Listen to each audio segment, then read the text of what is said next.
Hello friends, this is your friend back with a new fanfic. What if betrayed Naruto returned with Fem Kurama and Harem to destroy Konoha? Episode 2. If you like this story, don't forget to like, share, and subscribe, and leave your thoughts in the comments. Now, Naruto has finally stepped back into the land of fire. His overwhelming power and mysterious allies leave the entire shinobi world questioning whether he has come for revenge, or to reveal the truth hidden for years. Now, let's start. S you who are stuck here with me. And with a flash of black and red, Naruto was gone for the spot, immediately drawing out shocked expressions from Kakashi, Jiraiya, Kushina, Shikamaru, Asuma, Guy and Sasuke, with the rest of the group being confused, yet everyone had gotten into a standard formation. Hey, did the dead son just pull a shadow clone on us and leave us hanging? Kiba snarled, sniffing the air in the process. Damn it, I can get his smell from here. Akamaru, do you smell that idiot? The large Ninkin only whined, stating the opposite. Kiba, that move that Naruto just pulled off was definitely not a shadow clone jutsu.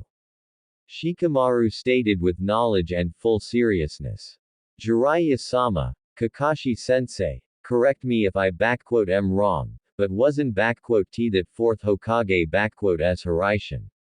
A space and time fuinjutsu, allowing for an instant teleportation from one spot to another.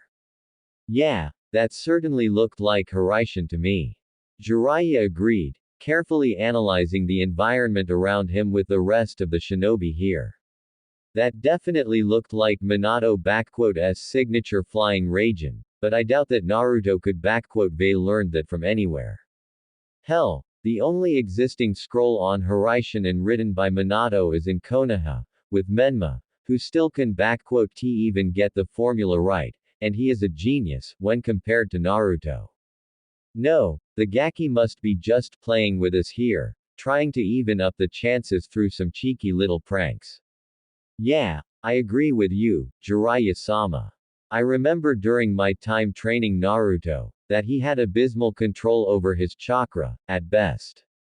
Minato-sensei had told me that Hiraishin requires a precise control over one chakra, as well as a clear and clean vision of where to teleport and where the marker is placed. Otherwise one will not succeed in transporting himself, and Naruto was never one to fully focus his attention on anything for at least 10 minutes or so. Kakashi started with confidence, but still lifted up his headband and revealed his own Sharingan. But, if Naruto wishes to play this game, we might just humor him and take him down a couple of pegs along the lines. 7 years or not, I doubt that Naruto has changed much. I would not be so sure. Naruto has spent a very long time away from Konoha and has made himself a reputation as Hanzo Hattori, one of the most skilled and powerful ronin of this generation and era. It is only logical to assume that Naruto that we knew is nothing when compared to today version we are to face now. Shino spoke calmly, but still hiding a good amount of fear in his mind when facing an S-rank head-on. Taking into consideration the reputation that Naruto has garnered over the years, confirmed feats, kills and combat information from various sources, I believe our best course of action would be to tactically retreat or try to reason with him diplomatically. Shino, are you really that afraid of Naruto? See Mon, it s the dead last of our class, the Kyuubi cheater and the number 1 idiot of our village. Trust me, I been in the same team as him, and trust me when I say this. He has nothing on me, Kakashi-sensei, and especially Sasuke-kun. Sakura arrogantly stated, ignorant of the lack of logic in her statement. Hell, Sasuke-kun had nearly killed him had Naruto Baka not cheated and pulled a Kyuubi on Sasuke-kun, when Naruto had tried to kill Sasuke-kun in cold blood. Heck, the only reason why he is still alive is probably because of damn luck and Kyuubi, otherwise he should long kick the bucket. Kushina gritted her teeth at hearing the pink-haired Kunoichi say such mean things about her firstborn son. She wished she could they reprimanded this disgrace of a shinobi, but then she remembered that she was no better than her until she had returned to Konoha with her Menma 7 years ago. No, she was worse, far worse, having purposefully abandoned her son with a burden that never should be carried out alone, making him a prime target for the village to get rid of through placing a reward upon his head and denying any and all claims by those few that informed her of Naruto's life in Konoha and his behavior. Kushina had always kept an eye out for Naruto, or rather, Kyuubi, as she believed him to be one. She was expecting the demon fox to rise up again and give Kushina a justified excuse to kill the boy herself, to free her son body and soul from its clutches, but it never happened. Years and years have gone by, with abuse, cruelty, beatings and close to death situations reported to Kushina, and yet, slowly, piece by piece, bit by bit, her previous beliefs were starting to crumble, and the image of a possessed child with whiskers and eyes of a demon was starting to get replaced with one of a horrified, lonely child, crying out for his mother to come for him, surrounded by people all ready to kill him. Kushina had spent countless nights waking up from nightmares at the thoughts of her Naruto, with her dreams showing her son being killed many, many times. And it wasn't Menma, no, but Naruto. Eventually, the widow of the fourth Hokage had finally come to a realization of what kind of horrible mistake she had made and with her younger son in tow, rushed back to Konoha, fully intent on reuniting with Naruto and seeking out his forgiveness. However, by the time Kushina had gotten back, it was already too late, as Naruto has been banished from the village for over a month now, and the entirety of Konoha has been absolutely glad it had happened. Her and Menma's return was met with celebrations and she, along with her son, were treated as if they were heroes, with Menma now being renowned as a savior of Konoha for howling half of Kyuubi in him. It was a complete opposite of what Naruto had experienced, according to Tsunade, who not only refused to acknowledge Kushina and Menma as part of her family, but Tsunade had denied them Menma's inheritance as a senju, which was by right his. Kushina was in outrage when her mother-in-law refused to even as much as call Menma by his father's name, but when Tsunade had stated that to her, only Naruto was a true son of Minato and her grandson and that the only reason as to why Tsunade didn't pummel Kushina into dust for what she did was because she didn't want to let her son face Kushina in the afterlife and suffer the shame.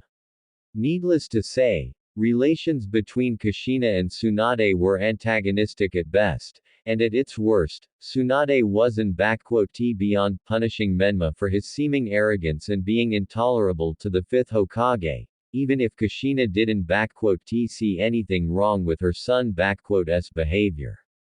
When the news came about Naruto's death, it had nearly shattered Kushina completely. The knowledge that her firstborn was dead and would never even know of her was nearly unbearable. When the funerals came, there were only those that had considered Naruto his or her friend, most of whom were right here as well. Tsunade was also there, crying out loud and even breaking down at Naruto's grave, cursing the village, council, Hiruzen Sarutobi and Kushina for what they all had done to Naruto. Kushina herself was crying at her son's grave, but her small tears were nothing when compared to what Tsunade, Shizune, Kurenai, Hinata, Ayame, Tsuki, Ruruka and some others have let out. The advisors and some civilian counselors have also paid a visit, as the council, after the return of Kushina and Menma, had begrudgingly absolved Naruto of all his crimes and punishments, even if most of the village had continued to view Naruto as nothing more but a cheater, troublemaker, and demon. While Kushina was angered and had lashed out at others when the mentioning of this came to her attention, deep down inside she understood that it all was due to her own fault. And now, after 6 years of mourning, she had the chance to reunite her family, and there was no way she would miss it. Naruto. Please, I beg of you, come with us back to the village. I know what I had done to you was horrible, and I know how much you they suffered because I wasn't there for you.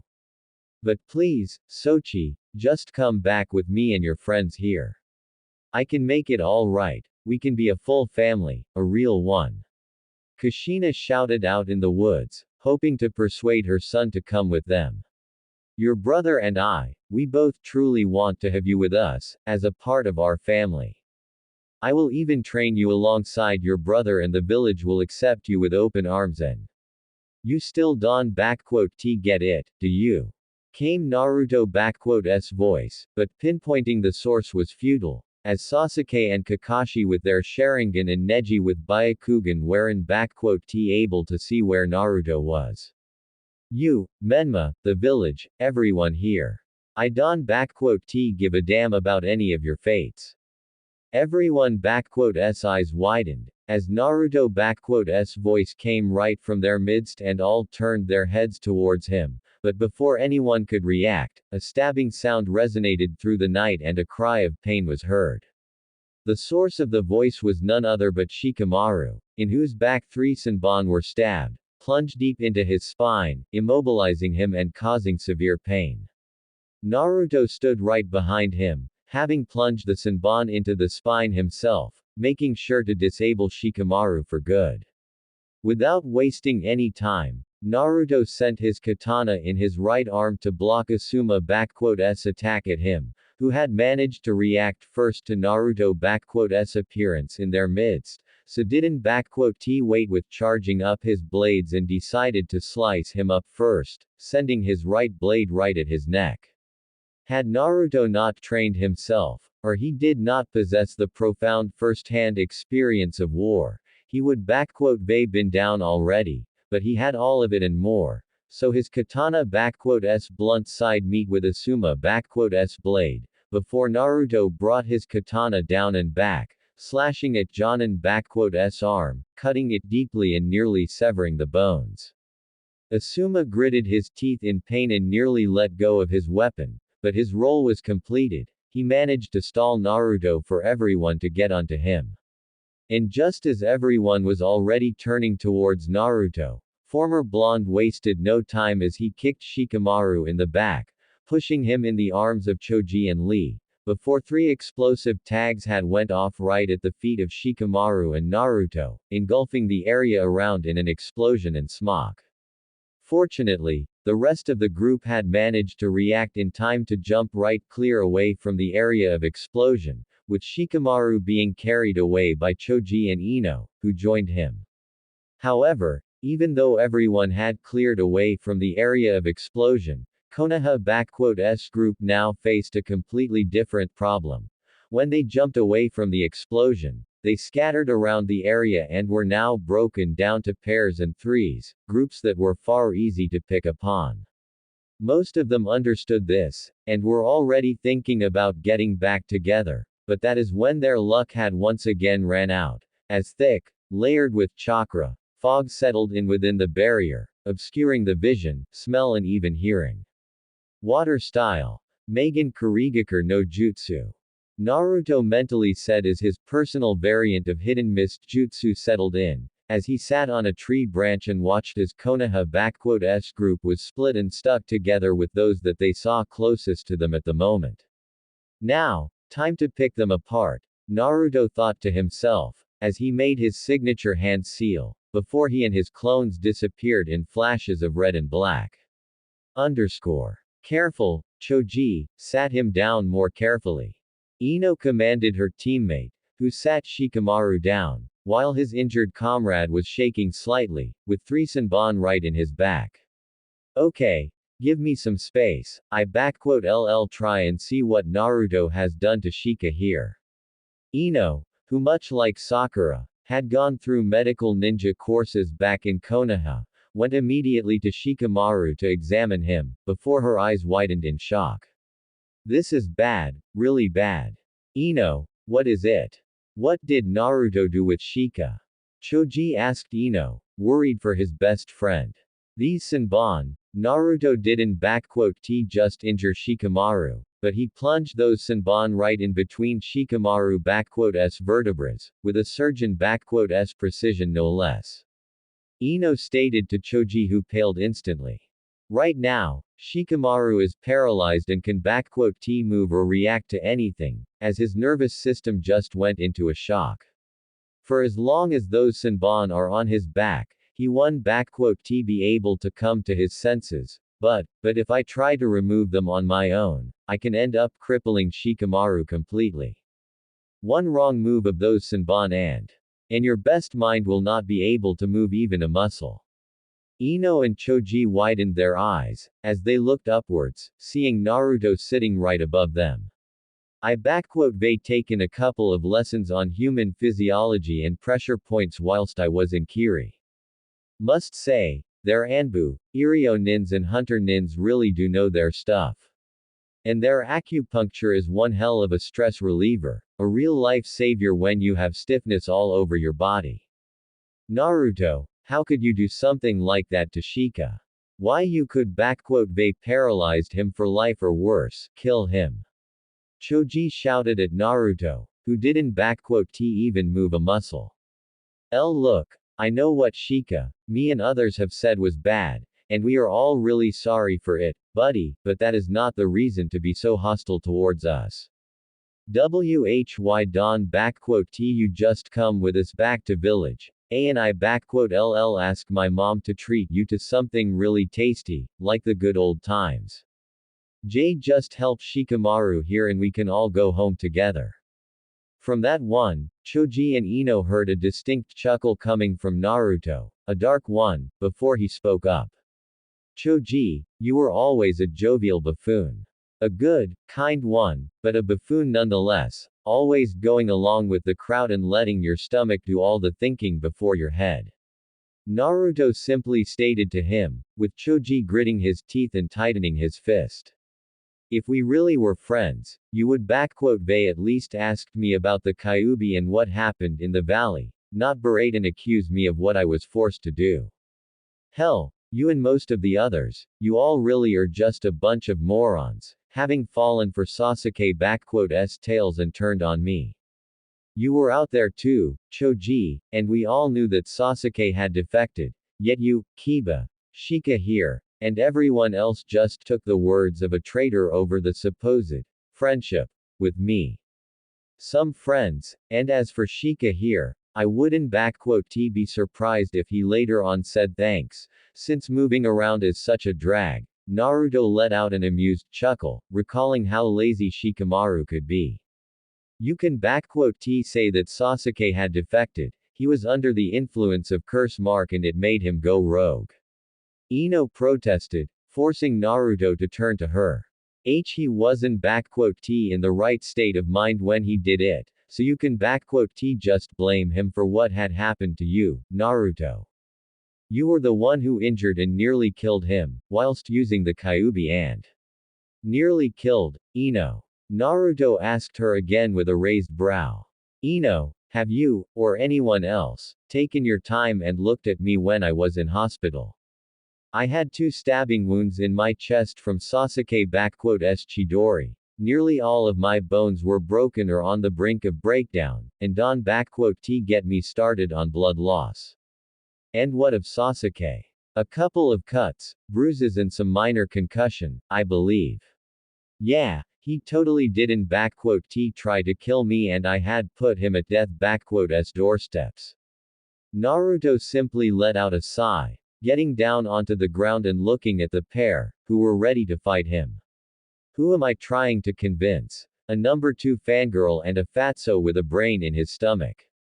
Anyway, enough talk. Who are you calling fatso?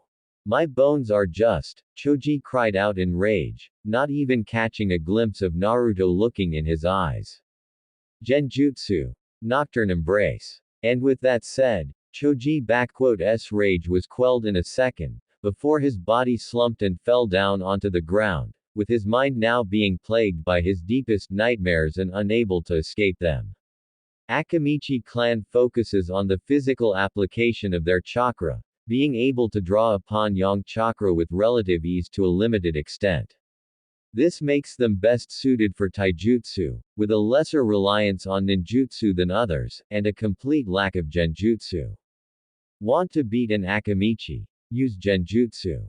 Gotta love Senju S Warring States Encyclopedia. What the hell? Choji, are you, Naruto, you they got Genjutsu as well. You were supposed to be unable to use any of it. Ino screamed at him, while moving towards Choji to wake him up, but she was unable to reach him, as Naruto appeared right in front of Ino and delivered her a powerful punch in the gut. Yamanaka complete opposite of Akamichi, best at Genjutsu due to their mind-controlling abilities, but worst at Taijutsu. Naruto mentally recited, as his knee moved to Ino*'s chest and stroked there, before Naruto grabbed Ino**'s long hair and repeatedly punched her in the face 5 times in a fast succession with his right hand, breaking her nose in the process. Letting go of the dazed and unfocused girl, Naruto finished her off with a powerful kick to the head, knocking her out of commission and possibly causing her a concussion. Result: 2 ribs broke, 3 more are damaged, broken nose, cracked skull and a concussion. Naruto thought to himself, looking at the defeated members of Team Asuma, before dispelling and letting the original know that they were dealt with.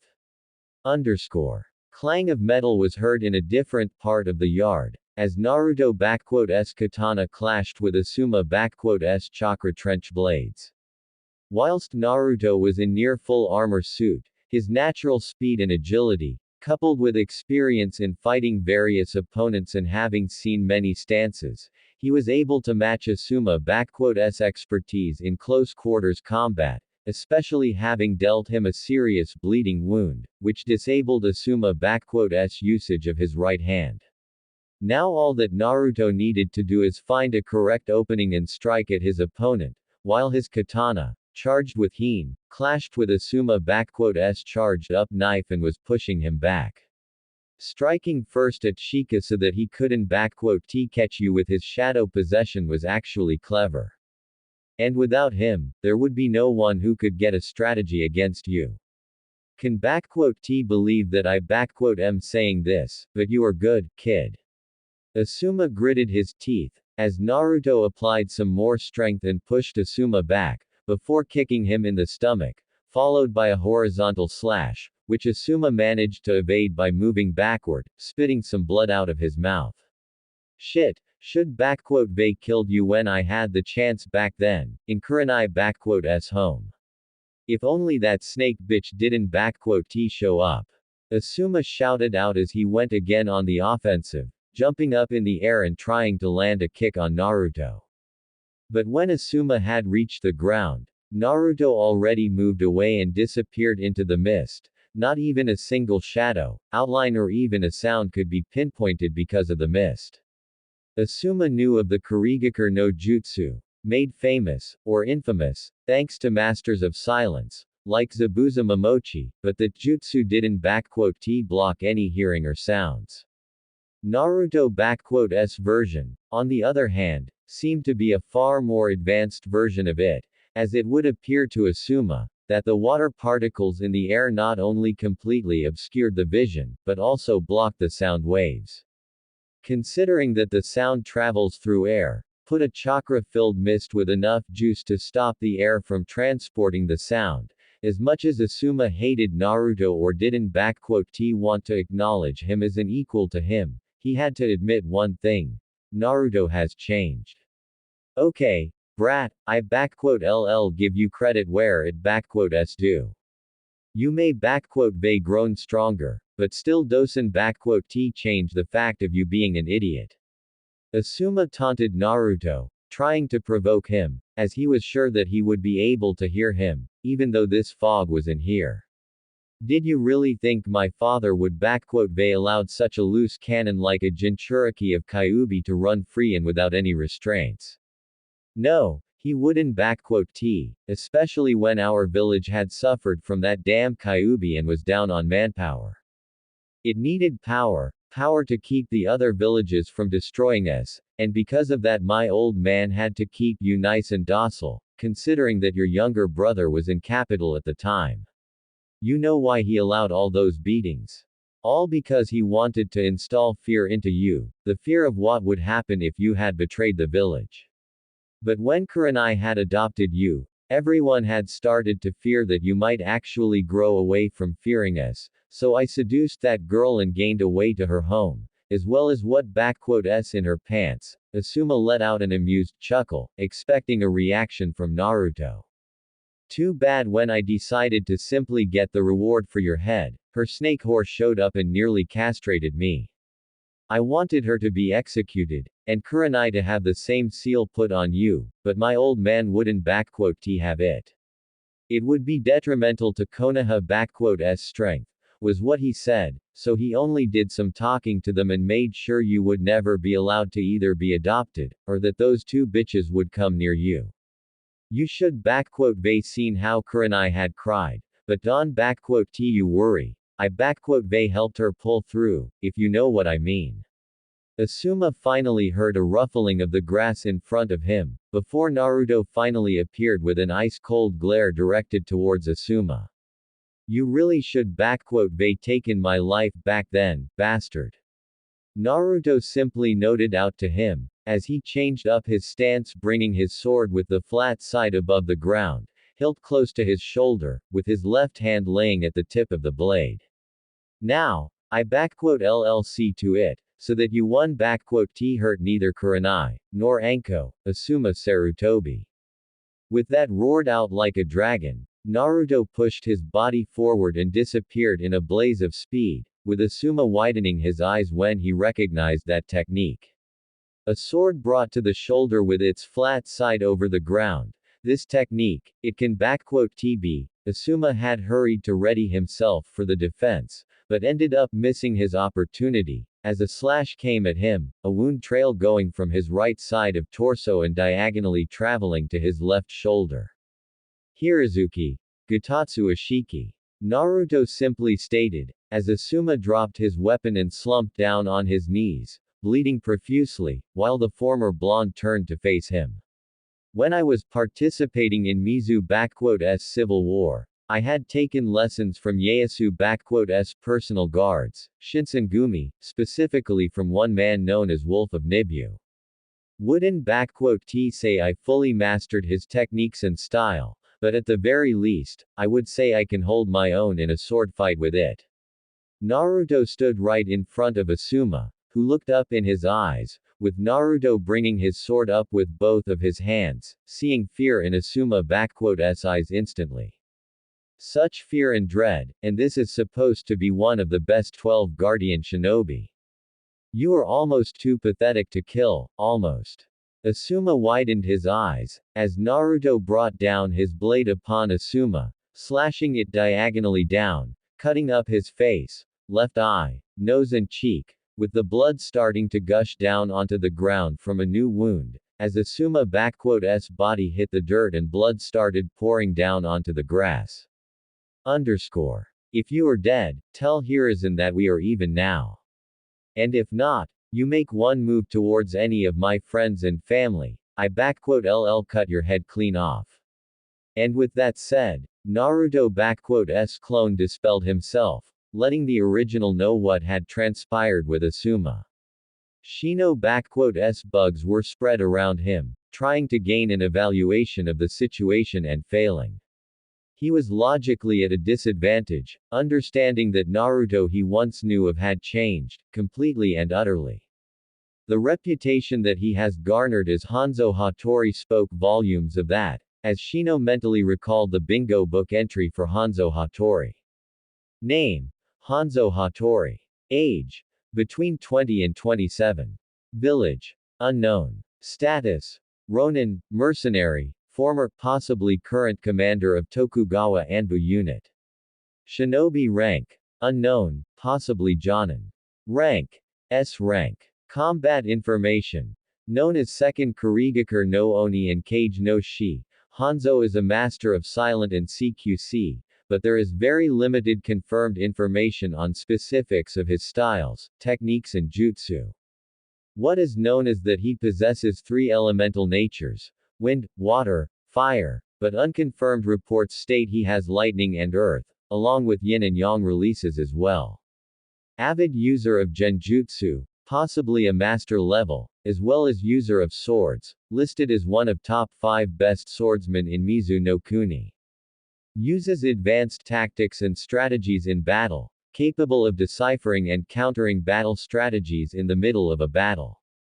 The level of taijutsu is unknown, the level of ninjutsu is kage, presumably. Possibly possesses a very high level of mastery of fuinjutsu. Feats. Killed 561 soldiers, including a 150 shinobi of Chunin and Jonin ranks, during the Battle of Mikitagahara in 4 hours. Timespan. Killed 4th Mizukage Yagura Karataki while in tailed beast mode. Killed Han, Jinchuriki of 5-tailed from Iwagakure while in tailed beast mode. Destroyed the temple on Mt. Hien through a fire jutsu, destroying 1/10 of the Oda army stationed there. Killed Oda Nobunaga, demon king of 6th heaven and user of Maiden. Destroyed Tenko Castle with over 1,000 men inside its walls through unknown fire jutsu. Slaughtered the bloodline faction of Kumo. Fought and forced to retreat Kisame Hoshigaki, unconfirmed. Rewards. 77.000.000. Recommendations. Flee on sight. After what Shino has read, as well as heard of Mizu's civil war and how it was more brutal and horrifying than all of Shinobi World Wars combined, the bug user of Konoha was finding far more logical to withdraw from the place, as it seemed like Naruto was more than ready to deal with all of them. So, Shino, what shall it be? Shino turned around and looked at Naruto, who was standing just 7 feet away from him, ready and waiting for him. You are probably the smartest of the group here, and you were one of the few who didn't ostracize me back in Konoha when I returned. It would been illogical and careless, to trust the words of an unstable shinobi turned traitor, like Sasuke, over the words of a proven trustworthy and loyal ninja, like you, Naruto. Shino explained himself to him, with Naruto chuckling at this one. It was obvious that your skills, abilities and jutsu were the product of not Kyuubi's influence on you, not completely, but of your personal training and determination. My clan and father understood that as well, but others seem to have let their emotions and ignorance take a hold of them. I apologize for their illogical and irrational decision to banish you. Don be sorry, Shino. I they had 7 years to think it over, and I knew that some clans wouldn't support this decision, either to keep a Jinchuriki like me in Konoha, or simply because of simple kindness, though I almost didn't believe in it at the time. Naruto admitted to Shino. So, who aside from the Aburame clan, had voted against banishing me? Clan Hyuga. Lord Hayashi was quite passionate about how the village has been treating you with injustice. Naruto was honestly surprised at this one, before recalling his past and seeing the reasoning behind such actions. Apparently, you had in the past aided him or clan Hyuga in general, in some way. He also had asked to take you under his wing, but was refused by the council. I remember. Didn't think that Lord Hiyashi would be so grateful to me, even though there was nothing for me to do. Naruto uttered, more for himself than for Shino, before turning his full attention to Shino. Shino, what is it going to be? Stand down, and I let you out of here. Stay and fight, then I have to apologize to Kurenai Oni-chan for hurting, and believe, I can and I will hurt you badly. Somehow, I am inclined to believe that statement. Shino said to Naruto, as he brought back his bugs. Very well, I stand down. However, are you certain you can break this barrier, especially considering that you are only a clone of the real Naruto? The clone smirked at this one. Clever as always, Shino. The crescent dome barrier is a fine level 7 fuinjutsu technique, no argument about it, but the other clones are already at work rewriting it to my needs. They shall be finished in a few moments by now, so I can safely escort you out of the combat zone, if you want to, Naruto clone stated to him, with Shino nodding to him. Lead the way then. Shino said to the clone, who took the lead. By the way, there is something important you may want to hear. This mission, it wasn't sanctioned by Lady Hokage, but by the council body, without her permission or knowledge. In fact, I believe that by now, she must already be aware of this.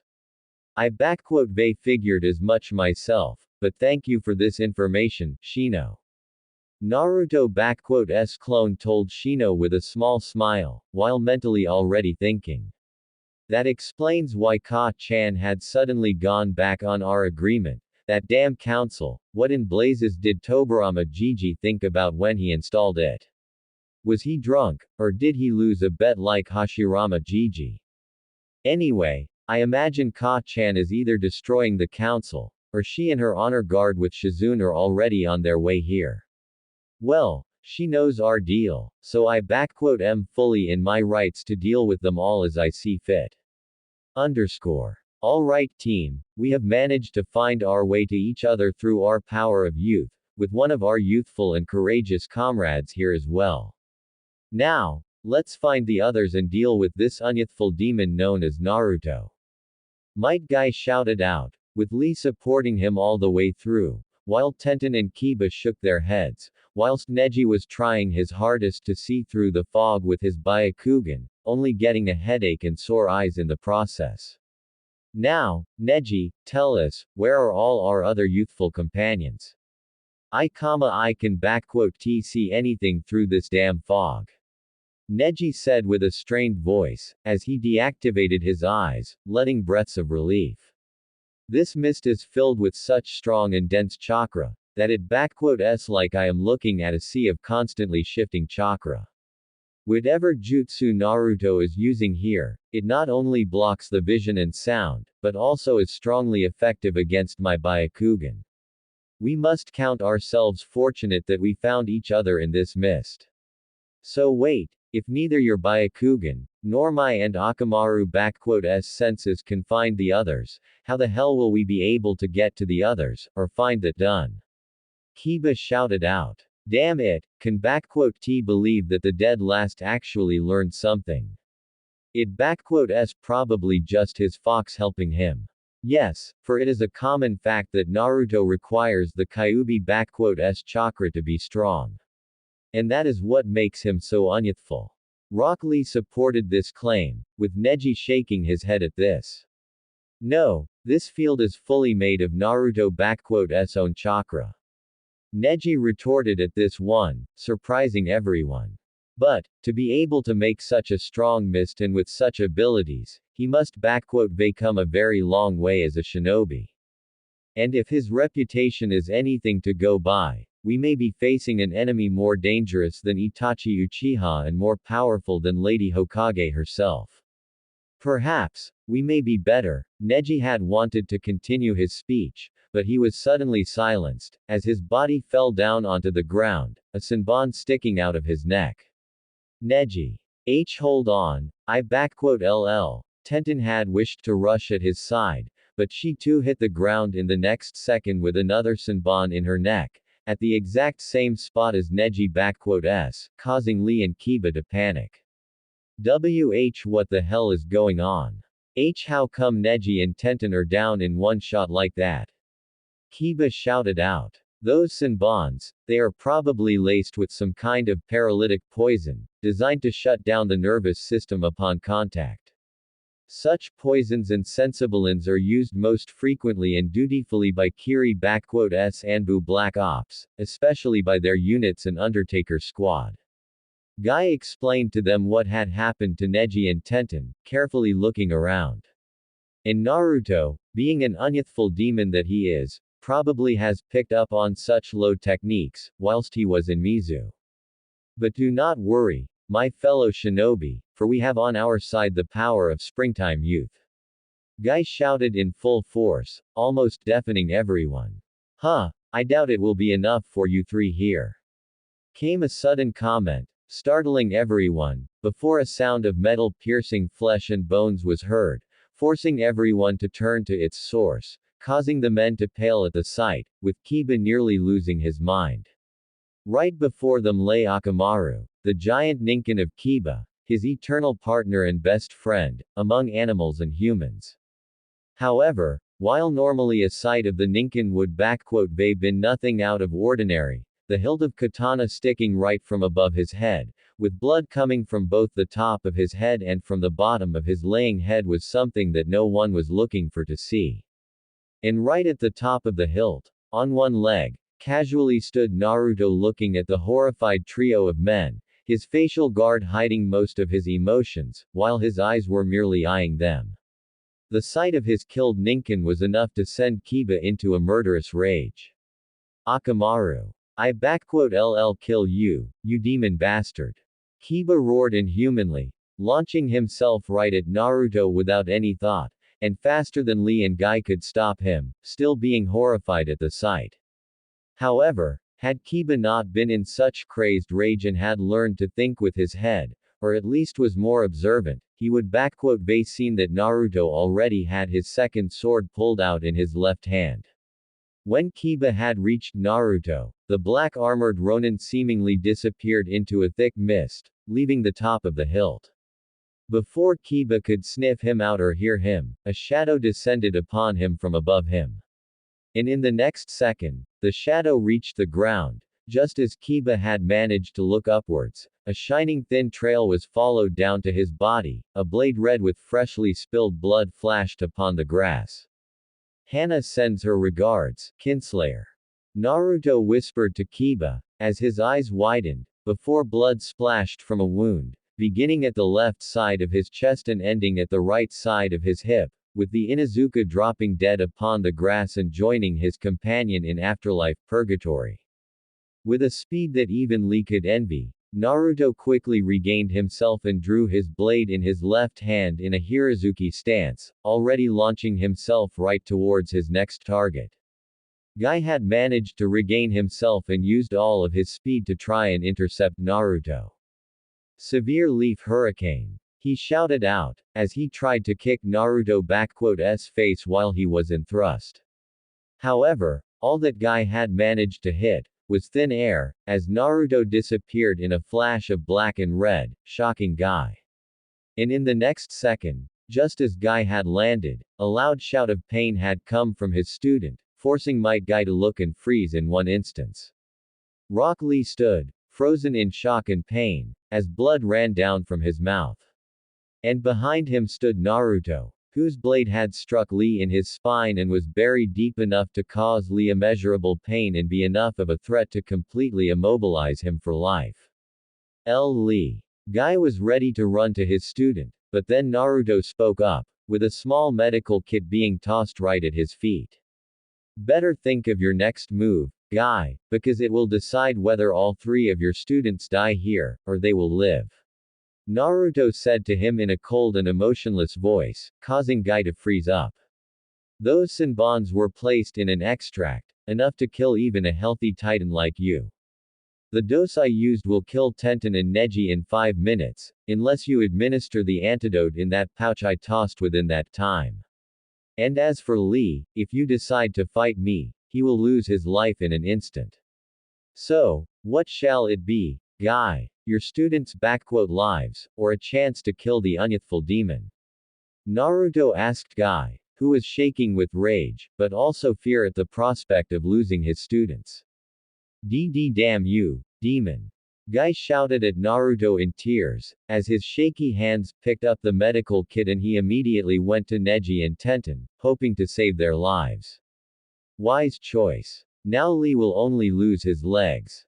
Lee and Guy both froze at Naruto's words, as former shinobi of the leaf plunged his sword deeper into Lee's spine, before severing it, and with a cry of pain, Lee dropped onto the ground, unable to feel his legs anymore, as Naruto's blade had left his body. A horrified Guy looked at Naruto.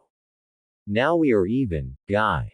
And with that said, Naruto's clone dispelled himself, leaving Guy, in tears, shaking and in such great horror and rage, that no miracle of youth could potentially bring him back to his normal self. Kakashi-sensei. This missed, it s like. Sakura had tried to speak up, as she looked around herself, back to back with Sasuke and Kakashi Hatake. Yes, it s just like the one that Zabuza used during our first C-rank mission. Only this mist is even better, much better. Kakashi said, as his Sharingan worked around, trying to find anything in what seemed like a constantly shifting wall of chakra in front of him. This mist is layered with chakra on such a level that it completely blocks away vision, sounds, smells, and even my Sharingan can see through it at all. Whatever technique Naruto uses here, it makes Zabuza s Kurigakure look like a child s play. At least the dove had learned how to hide, like a weakling coward should. Sasuke scoffed, as his brought his hand onto his sword, looking around and trying to find Naruto. Come on, done. What is the matter? Are you too afraid to even come face your old team? Well, if you don't come out, then I ll simply have to walk towards that home of yours and see what s so interesting is there, that you they decided to stop us in our tracks out here. Who knows, maybe you have some poor whore of a wife that should be begging for an elite like me too. Wrong move, Tem. Suddenly, with a shock and terror for all, came a calm and collected voice of Naruto, right behind each of them, just like Zabuza had done on their mission in Wave Wind style. Renkuden. With that being said, Sasuke flew out of the formation with the speed of a bullet, being carried away by a compressed ball of air carrying him away. As Sakura stood frozen there in one place, Kakashi s instincts finally kicked in, as in a flash of a second he pulled out a kunai, sending it in his hand backwards, fully intent on taking Naruto. Speed of the famous copy ninja was one of the highest in Konoha, behind only Sasuke, Itachi, Guy and Minato Namikaze at various points of time, and he would been successful in capturing Naruto in the transition between one stance to another. However, Naruto had seen the enemies with high speed and knew how to match them, especially considering that he had managed to not just equal but surpass his father s speed before he turned 20. One swift block with the back of his armored left hand stopped Kakashi in mid-flight, while Naruto s right palm swiftly reached Kakashi s left side of his head, his fingers glowing with green chakra. In a single swift motion, Naruto s fingers plunged into Kakashi s eye socket, and with a single pull, Naruto retrieved from Kakashi his most prized possession, his dead friend s Sharingan. Arg! Kakashi cried out in pain, as he had just had an eye removed from his head, dropping his kunai instinctively, trying to cover up his bleeding eye socket. With his hand freed, Naruto s left hand clenches into a fist, with chakra channeled in it, while his right hand moves out of the way. In the next instant, Naruto s left fist collides with Kakashi s head, cracking his skull and knocking him unconscious after his nerves had an overload of foreign chakra invading it. As Kakashi s body hit the ground, Naruto simply sealed it away in a special storage scroll that Naruto had kept for special occasions and items such as this one, now in his possession. As he had done that, Naruto s cold eyes landed upon shaking Sakura, who had managed to pull a kunai out of her pouch and took a stance to fight him, with Naruto scoffing, though the sound of it was muffled by his mask. Naruto, how could you do something so brutal to Kakashi's sensei? Sakura screeched in fear, as she was taking steps back, as Naruto was slowly making his way to her. Don come any closer, why you monster?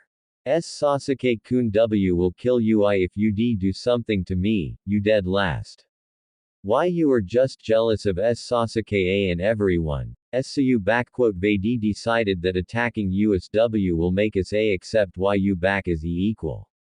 Well, guess again, loser, because, suddenly, Sakura heard a low, slightly throaty laugher coming from Naruto. At first it was a little bit quiet, but steadily, It grew into a full-blown laughter, seemingly sound throughout the entirety of the forest, scaring Sakura even further, before Naruto spoke up to her. Oh, Sakura, Sakura, do you think I give a damn about what you and the rest of that cavalcade of quirks, double standards and traitors think of me? Naruto asked her seriously, with Sakura freezing in her tracks. I stopped caring for most of you the day when I exiled from the village, and after I learned how warm and pompous your greeting of my little brother was, why do you think I would even want to go back to that hellhole? To once again become your punching bag, or so that Sasuke-chan would have someone to stab in the back, or chest in my case. After all, his own genins are nowhere to be now, Aaron *t they. Naruto saw the look of shock and surprise on Sakura*'s face, as Naruto had clearly shown that he knew of what had happened with Sasuke**'s genin squad. Those genins died on a mission, when I intercepted Sasuke-kun and Sakura had tried to defend her love of life, before Naruto had spoken up again.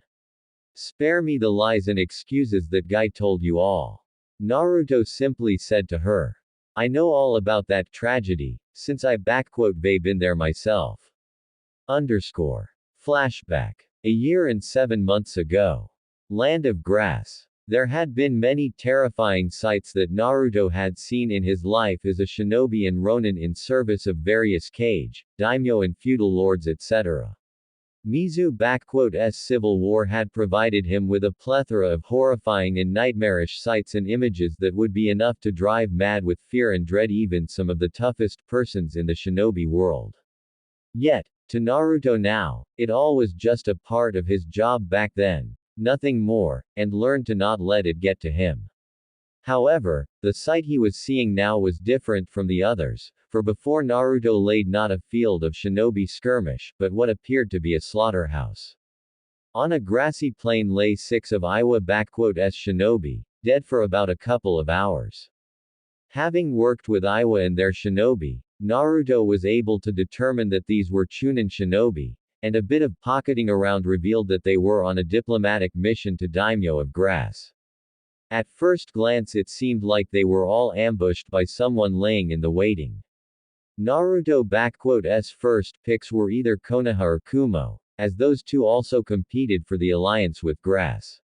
And at first, Naruto's former guess was correct, as he noticed 2 dead Leaf***s shinobi, until his careful eye instantly examined them and what he found out first confused, and then horrified them. The 2 dead Konoha shinobi were not Chunin or Jonins, no. They were genins, fresh and untested, clearly out of academy just recently or a year ago, no more or less. One of them was a black-haired boy in simple gray shirt and black pants, a civilian most likely, while the other was a girl with lavender short hair, pale eyes, dressed in a beige dress, black shorts and sandals, along with a curse mark hidden underneath her headband, showing her as a member of Hyuga branch family. They had backpacks on them with provisions, clothes and more, all signs of a C-rank mission out of Land of Fire. However, what got to Naruto wasn't the fact that they were dead, but the character of their wounds. The Iwa***s shinobi were killed with brutality, stabbing wounds, burns and blackened skin, as well as a distinct smell of ozone indicating the usages of sword, fire style and lightning style on them. Naruto's mind quickly came up with possible candidates on who could it be. Kakashi Hatake, known user of both elements and sword, but he no longer used one, and Sasuke Uchiha, a now Jonin of Konoha, known for using sword, fire and lightning, along with being merciless and brutal to enemies. Having kept an eye out for potentially dangerous shinobi, Naruto knew it was Sasuke that had done the deed here. And as for the genins, the boy was seemingly the first to go down, as his throat was slashed by a sword, his face frozen in shock. The Hyuga girl was stabbed in the back with what looked like a jab, a clear sign of Chidori, when she tried to run away in fear, laying on the grass face first. However, there was still no solid proof that it was who Naruto thought it was, until his trained ears hadn't picked up a coughing sound. Rushing towards it at his full speed, Naruto ran underneath the closest tree in the field, where he found a young girl with light brown hair with green eyes, dressed in a simple dark green shirt and black pants, laying down, with a hand covering a large slashed wound on her stomach. Without any warning, Naruto went to her, speaking up to her. Don't worry, I am not going to get hurt. He calmed the pale girl down, carefully moving her hand away from the wound and placing his own hand onto it, beginning to use the medical ninjutsu on her. It's going to be okay, I promise. I may not be on the level of your Hokage, but such wounds are nothing new to me, so you LL be safe in a few minutes. Thank you, mister, she spoke up with a weak voice, with Naruto answering her. Hanzo. Hattori Hanzo. Naruto answered to her with a calm and soothing voice, applying his Iryo ninjutsu to heal her internal organs and start the regeneration of tissues. Whoever did this was clearly crying to kill you, and he nearly did it. You must be very determined and strong to have lived. What's your name, girl? Makoto Sarutobi. Makoto introduced herself, with Naruto looking carefully at her. I am from Konoha, my team, they. I am sorry, Miko-chan, but they are gone. Naruto could see that the girl didn't even have the strength to cry, having lost a great amount of blood. Miko-chan, I know this is very hard for you, but, they examined the battlefield and I know that it wasn't the Iwa shinobi that killed your friends. Can you tell me who it was, and where is your Jonin-sensei? The Iryo ninjutsu was working its deed on the girl and she was starting to become better and better, as the wound began to heal up completely and color was also returning to her. It was Sasuke-sensei, ORJ Jonin-sensei, Miko said with tears, with Naruto suppressing the growl at the sound of that name. We were on our way to Hidden Grass Village, delivering a message from Hokage, when we came across these shinobi of Iwa. They said they had no quarrel with us, and allowed us to pass by without problem, but then Sasuke-sensei just killed them all. It was so fast and brutal. Makoto winced from pain a little. Easy there, Miko-chan. Your organs are just starting to work again properly. You only need a lot of rest and some blood transfusion into your system and all will be alright with you. Naruto assured her, as he finally finished with healing. I know this is very hard for you, so let me guess. After he was done with Iwa shinobi, he turned against you, didn't he? Miko merely gave a weak nod to him. Why yes, first he killed Yoshikiri, then Nana when she tried to run, and then he caught up to me and, I don't understand why he would do something like that. We were a team for a year now, he trained, cared for us, helped us all, and then, he only said that it was so that he could gain the true power of his Sharingan. Makoto broke down in tears, with Naruto carefully pulling her closer to himself, comforting the girl, while mentally he was raging like a demon. Sasuke, I always knew you would end up as worse scumbag than Itachi, but this. You are not just worse than scum, you are a cancerous tumor, a leech that feeds off others and cares only for himself. And now, just so you could get that Mangekyo Sharingan of yours, you went and did this. Naruto's blue eyes for a second turned into ones of Kyuubi. I swear, upon the blood of those poor kids there, the next time we meet, you will pay for betraying them. Forget Itachi, forget Orochimaru and everyone else, you better be ready for me, because now I will send you to your grave with the rest of your clan. Flashback ends. And believe me, I will make that bastard suffer for what he did to them. I can try to kill me, am used to it, but to betray your own pupils like that, now that makes me really mad. Naruto glared at Sasuke's fangirl, who was shaking in fear at the enormous amount of Ki being released by Naruto at this point. But first, I think I indulge myself in repaying you for all the abuse you they caused to me, Sakura-chan. Though Sakura didn't see it, she could they sworn that Naruto had just smiled at her with a sadistic smile, one that even Anko Mitarashi would be proud of, as he began to menacingly make his way to her. Just as Naruto was about to snatch Sakura by her throat, his trained ear had caught on a distinct sound of birds.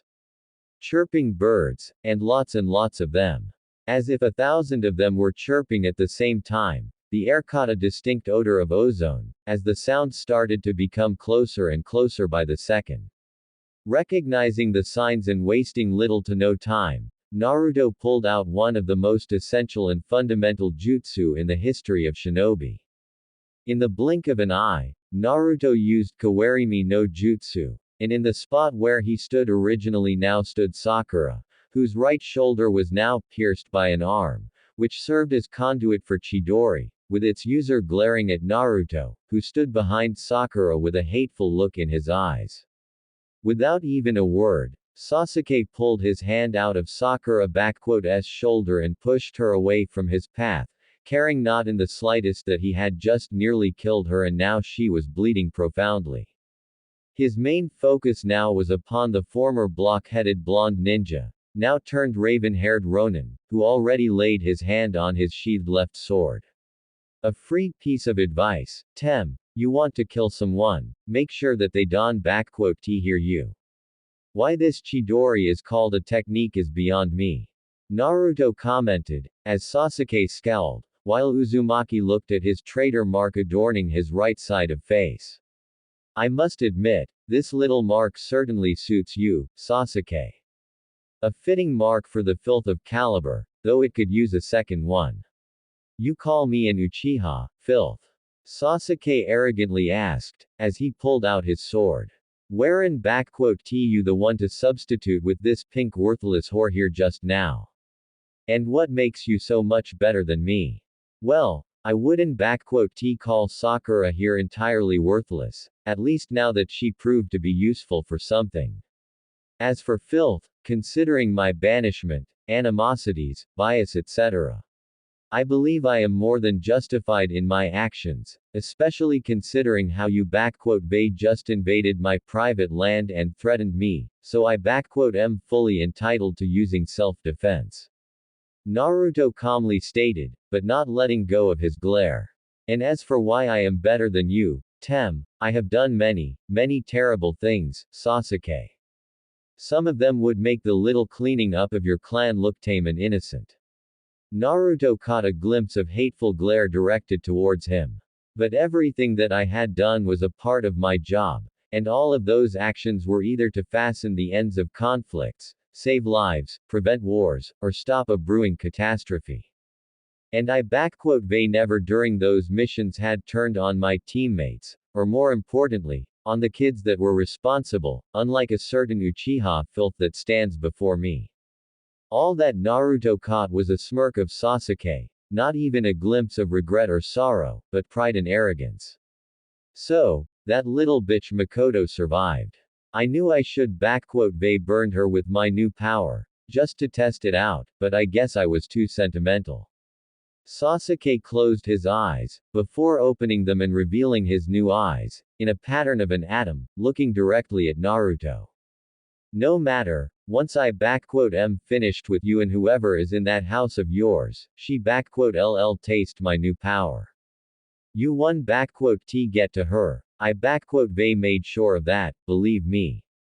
Naruto simply stated to Sasuke. Nor will you harm anyone in my home or anybody else for that matter, since I am finishing up what Itachi couldn't do. Naruto blasted off of his spot at his full speed, running towards Sasuke to cut him down. Don even dare to say his name, Dobi. Amaterasu. Sasuke's left eye bled, as he sent towards Naruto his most powerful jutsu, the flames of Amaterasu. Sasuke was already planning to celebrate his victory, when he saw a flash of black and red right before his flames had appeared and began to burn the empty soil, with steam appearing from the contact with the mist. Uchiha Avenger began to frantically look around himself, trying to find where Naruto really was, until his voice came from behind him. So, this is the infamous Amaterasu of Uchiha clan. Have to say, not as impressive as I had expected it to be. Sasuke turned around and saw Naruto simply standing there with calm posture and the same look on his face.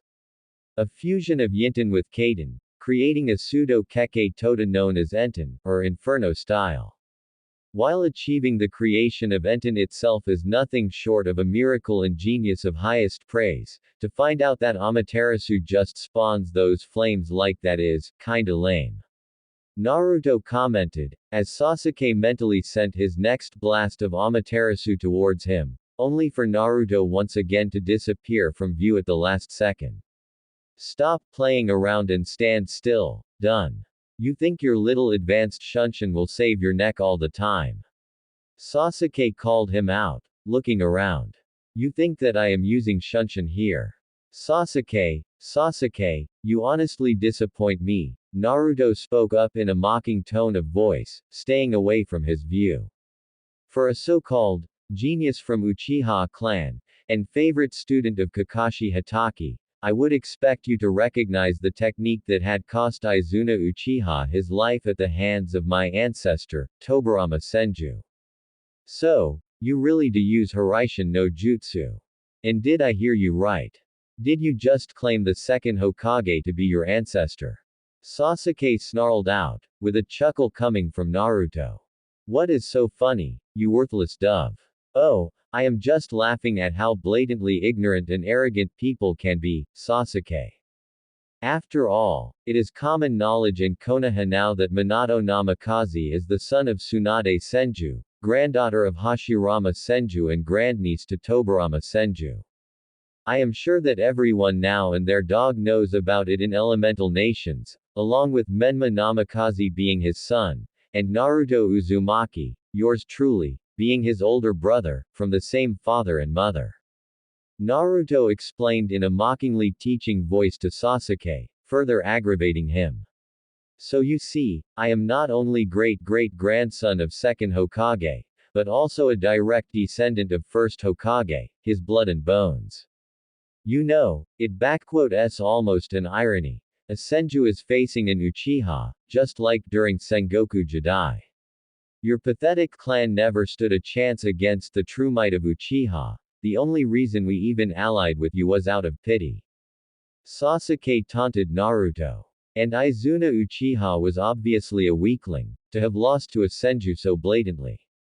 Then Madara Uchiha was even more of a weakling, having been defeated by my grandfather, while having the might of Kyuubi on his side and true Mangekyo Sharingan on his side.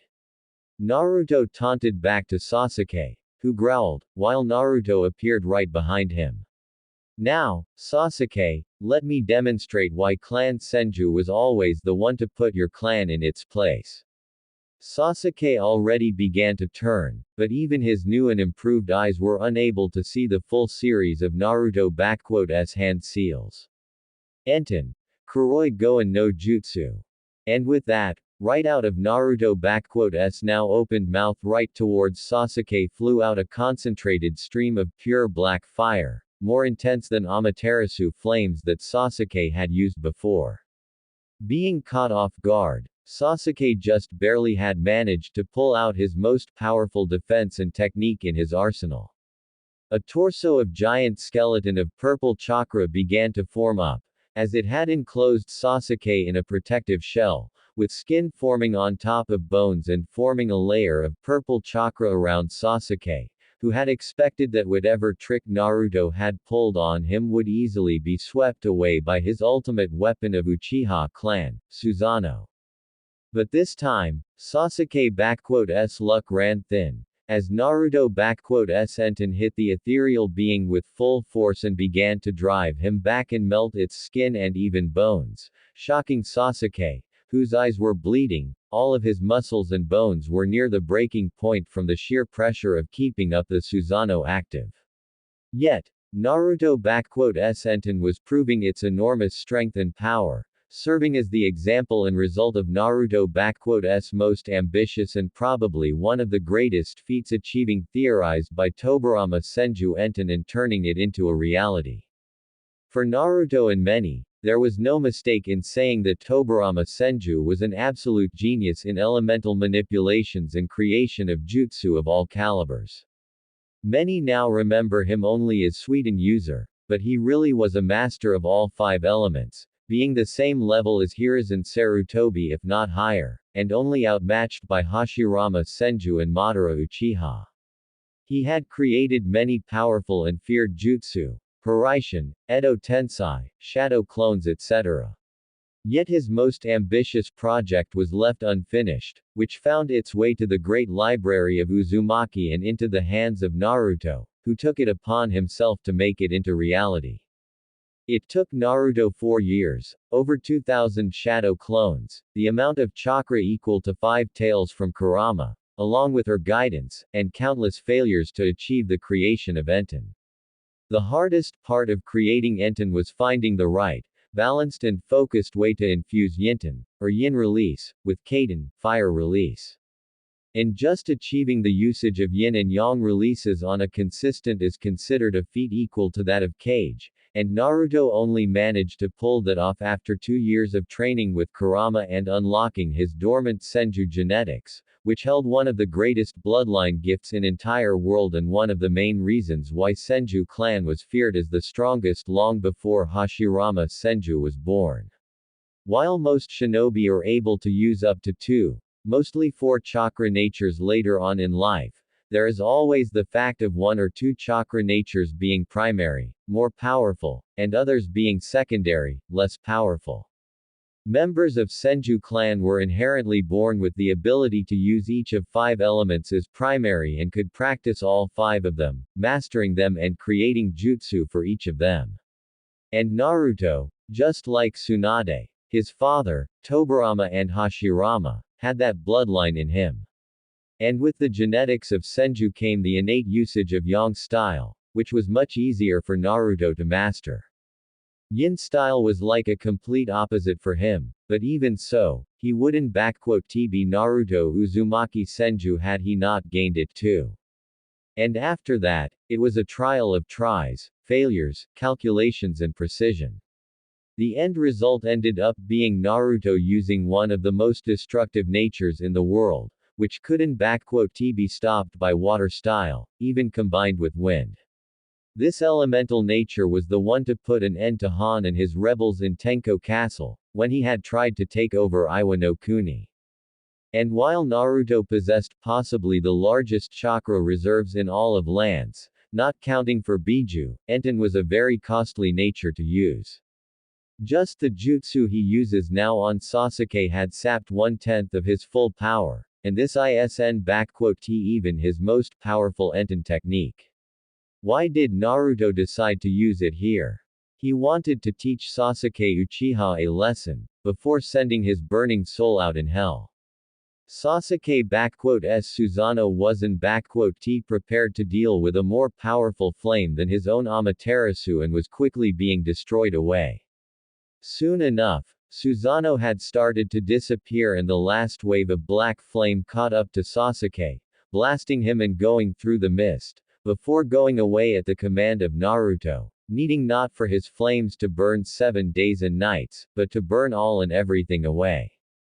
Walking towards Sasuke's burned up form, Naruto saw that his Enten had managed to burn away Sasuke's right arm to his elbow, with most of his right side now being covered in third-degree burns, with his right side of face also burned to the point of his eye being destroyed, hair gone and ugly scarred tissue appearing. And even then, despite suffering some of the worst burns a man could experience, Sasuke was still alive, though barely. Apparently, I underestimated the strength of Susanoo's armor. Now I see why even Tobirama feared this technique. Naruto thought to himself, while outwardly smiling at Sasuke in a mocking way. Well, look at the bright side now, Sasuke. With such an abominable face, No girl will want to be anywhere near 100 meters from you, safe for Sakura, maybe. Naruto quipped darkly, as he unsheathed his sword and brought it upwards for the final strike, speaking seriously again. But you won T live long enough to enjoy the freedom from fangirls. Goodbye, Sasuke. And with that, Naruto let a scowl take place on his face as he sent the sword down upon kneeling and badly burned and injured Sasuke Uchiha. Sage Arts. Udama Rasengan. Naruto's eyes widened as he looked upwards and saw a big spiraling ball of chakra going down on him, sent upon him by Jiraiya, who had two small toads on shoulders, suddenly grew a beard and looked more like a toad than before. This time, Naruto had suffered from receiving the strike by Rasengan, growling in pain as felt the spinning sphere attacking him to much greater effect than he had expected. For 3 seconds, Naruto had been pummeled into the ground with the spinning sphere trying to break him down, until he managed to look past the initial pain shock and flashed away from it. Once Jiraiya had hit the ground, Naruto had flashed back in his view, with the mist being way into a special seal, a courtesy of Kushina Uzumaki, who took her stand near Jiraiya with her sword ready. Naruto let out a frustrated sigh, bordering with growl, as he spit out some blood and discarded the destroyed Shitigi over his armor, revealing his armored torso with a dented and damaged back plate yet holding strong. Looking at his godfather and mother, standing in protection of Sasuke, Sakura and Kakashi, he thought to himself. So, Jiraiya has decided to pull out the Sage mode on me, though it looks incomplete. Still, had it not been for my armor, I would be dead. Naruto glanced at his mother, noticing her slightly shaking hands. The stance is one for attack, yet her intent has not been fully formed for battle. Does that woman really think that she can bring me back as her son? Anyway, it looks like it's time to get serious here. Naruto, that's bloody enough, you moron. Jiraiya shouted at him. Can you see that we are trying to help you? And this is how you greet us? By attacking and killing your own friends. Your father must be turning in his grave at how you act towards your village. At this point, Naruto's control of emotions and years of repressed anger and fury got out, triggered by the seeming ignorance of these people. My village. Jiraiya, that damned place was a hellhole for me. People have tried to kill me, exploited me and have taken away everything that I had. Naruto shouted out in clear anger at him and everyone else. Father, sisters, friends, childhood and even my own memories were taken away from you, that bastard of a Hokage and this bitch that dares to call me her son. I put everything on the line for that hellhole and how did it repay me? By banishing me for doing my duty. Sochi, please, I beg of you to stop. I know that Konoha and its people have hurt you, but you need to put it behind you and come back with me, your mother. Your family and friends, they are all willing and wanting you to come back and forgive it all. I want you to come back, Sochi, so please. Kushina had tried to plead to Naruto, but it was unsuccessful. You. Who the hell do you think you are to ask anything of me? You abandoned me on the same day I was born, just because I had whiskers and you saw not my eyes, but the eyes of Kyuubi when it was sealed in me, unlike your precious little Menma. Naruto shouted back at his biological mother. Don't forget about that bounty you put on me as well. Had you really been my mother, you wouldn't see me as anything but your son, but no, and as for family and home, both are right here, where I stand to protect them, from you. Naruto positioned himself with his house scene right behind him, as he let his two katanas fall onto the ground, ready to summon his true weapon. Your family and home is Konoha and its people, Naruto, not some clueless girl you managed to hook up and pretend to marry. Jiraiya shouted out, with Naruto ski intensifying. We only done what was best for Konoha, always. Just like your grandfathers would they done before Sarutobi sensei and your father would they done as well. Your duty, no, your destiny is to be the shinobi of Konoha and live there, to uphold the legacy your families have left for us. And we will make you uphold them, like it or not, and nothing will deter us from it. Now, stop being such a brat and come quietly, and maybe we LL put a good word for Tsunade after all that you have done here to your friends here. I LL even let you sign the Toad contract back and teach you sage arts with your brother. Yes, Naruto boy, come back to Konoha and let go of your anger for it. S time you looked past it and embraced your fate, as one of the children of prophecies. The green small toad said directly to Naruto, sitting on Jiraiya S shoulder. You and your brother are destined to change this world, so embrace my fate, my destiny and duty. Naruto shouted at them, as his chakra began to become visible all over his body, without traces of Kyuubi-S power included. Prophecies, fates, destinies and all this crap, they are for blind fools that are unable to see past their own nose and arrogant beliefs. In that village, my father, my grandfather and granduncle would rather kill themselves than see what it became. A cesspool of corruption, power-hungry civilians, eyeing up for only money, influence and led by their greed, with Shinobi Council S warmongering ways, building up more and more power, thinking that it would keep the peace through enforcement, when in reality it will only unite those that fear and hate Konoha for its misdeeds. And on top of it all hypocrisy, treachery, betrayal and sacrifice of its shinobi so that this atrocity known as Konoha could stand strong. That is not the will of fire that you preach. This is the will of darkness, where few sacrifice many for their own personal needs, like Danzo, Hiruzen, and that damned council, just to keep up appearances. And you want me to go back there, to bring my family in there, the place that had taken away all I had and cared for. Think again. Zanjetsu. And with this shout, in Naruto-S right arm appeared a sheathed long katana, with black handle without a tsuba, which he immediately unsheathed, revealing black as a night blade. Kushina looked shocked at that sword, instantly recognizing it, as Naruto swung it around and readied it for the fight. Sochi, how? Where did you get that sword? Do you know what sword is that? Kushina shouted at Naruto, who answered her. Zanjetsu, the relic of Uzumaki clan and the sword of one of its founders, Masamune Senju. It was passed down to each head of the clan throughout generations, a symbol of the true master of Uzumaki clan, with its last user being my grandfather, Shingen Uzumaki, the Tiger of Uzu. Kushina flinched at the mention of her father's name. You may claim that Menma is the head of Uzumaki clan in Konoha, but the true leader of Uzumaki is the one who holds this sword, and you know it, Uzumaki Kushina. And with this blade, I will uphold Uzumaki-S and Senju-S most sacred tenet.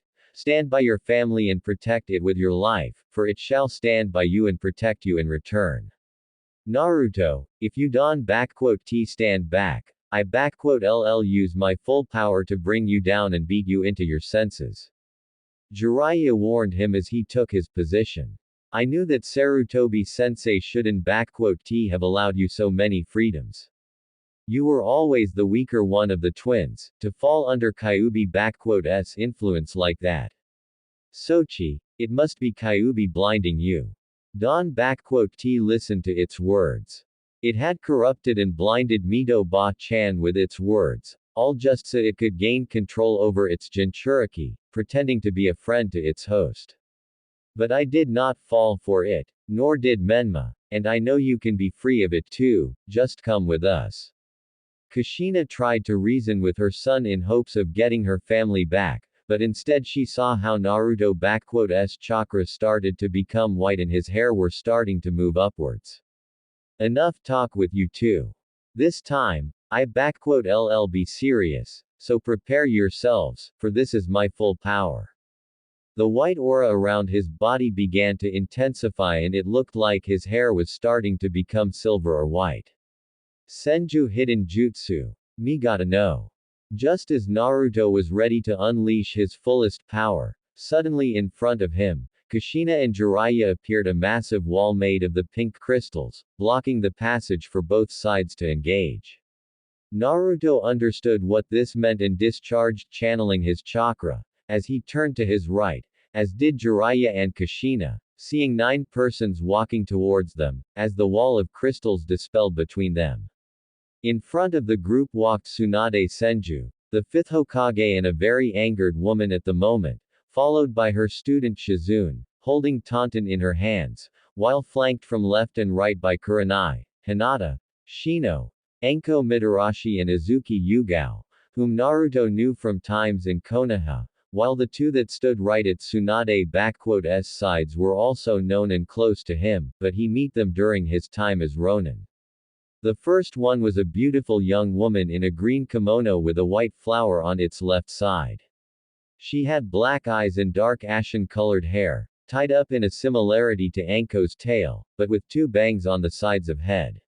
She once was Orochimaru's most deadly and one of his most prized lieutenants, until 5 years ago she hadn't ran into one Naruto Uzumaki during his time in Mizu, where he managed to open up her eyes on Orochimaru and practically save her from under his thumb. After staying with him and helping him in ending the bloody civil war, she and another one of former Orochimaru's pets went to Konoha, to begin a new life as Tsunade's personal guard and advisor against Orochimaru. Her name is Gurren, the holder of near-extinct Shoten, the crystal release. At Tsunade's left stood a young girl dressed in a dark red sleeveless dress, showing off her impressive figurine and reaching behind to her tailbone, while her flat stomach was open, with black shorts and black sandals, with a swirl symbol on her back. She had vibrant red long slightly spiky hair and red pupilless eyes, with glasses put on. She was someone whom Naruto found by sheer luck and possibly even providence, as she was one of the survivors of his mother's clan, Uzumaki, and a pureblood no less. Saving her from clutches of Orochimaru and showing her a way to become strong on her own, she embraced her new life in Konoha as the new apprentice of Tsunade Senju, as well as self-taught strongest sensor in Leaf and one of the top sealing experts in Hai no Kuni. Karen Uzumaki, a very distant cousin to Naruto Uzumaki and one of his most loyal and closest friends, alongside Gurren, and one of the few Uzumaki that Naruto can count as his family. Seeing this entire group, Naruto couldn't help but smirk, as he sealed back his sword and put back his katanas, while Jiraiya and Kushina paled at the look of Tsunade and her honor guard, alongside Kurenai, Hinata and Shino. Tsunade quickly accessed the situation and the status of Konoha's shinobi here, scowling in rage at what must be transpired here. Without hesitation she summoned Katsuyu and spoke up. Katsuyu, divide and get to everyone who is injured here and begin treating their wounds and injuries. Karen, Shizune, Hinata, I want you two to heal everyone who isn't dead. Tsunade immediately ordered around without hesitation. At once, Lady Tsunade. Katsuyu immediately went into division, as the said kunoichi went to do their duties, whilst 5th Hokage turned to face the only standing members of this group. Tsunade, look, we see can explain this all. Look, there is Naruto. Alive and kicking, and hurting all of us here by being. Jiraiya had already turned off his sage mode, with both frogs going back to their home, when Tsunade had delivered a powerful punch in his gut, nearly destroying his stomach. Jiraiya, do you take me for an idiot? Not only did you, Kushina, Kakashi and all others go behind my back with this unsanctioned mission, but you even dared to defy the direct orders of your Hokage by not engaging Hanzo Hattori, at all costs. Tsunade picked Jiraiya by one hand and threw him onto the ground, before stomping onto his manhood, nearly destroying his balls. And Don T even tried to tell me what had gone down here. Shino, Kurenai and Hinata already informed you about effectively being ready to force Naruto back into the village, without my knowledge or orders. He was well within his rights to defend himself here and his family too, so as far as I see it, this was an unsanctioned mission with you, Kushina and other senior Jonin with everyone else here suffering for it. Karen, what s the status? Lady Tsunade, most of them are alive. Choji was in Genjutsu, while Shikamaru was placed into a paralysis through acupuncture, but I removed the Senbon from him accurately, so he LL make a full recovery soon. Ino has a cracked skull, several ribs broken and a concussion, but nothing beyond Katsuyu and our abilities. Asuma Sarutobi is seriously injured in torso and head, but Hinata and Shizune are working on him, so he will probably live. Tenten and Neji were put to sleep through a sleeping poison, which was laced upon Senbons. As for Lee, his spine has been severed, with a blade and surgical precision, so he won to be able to walk, even with our assistance. Sasuke Uchiha has third-degree burns, loss of arm below elbow, right eye and needs serious attention right now.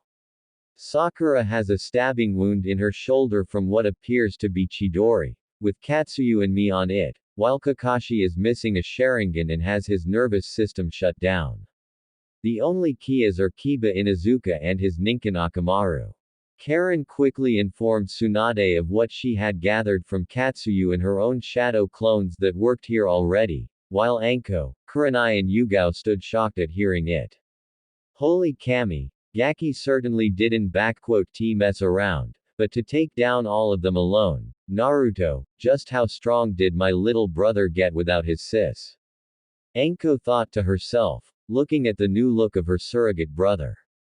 Damn, he was cute when he was little and blonde, but now, though I miss the whiskers, the black suits him damn well.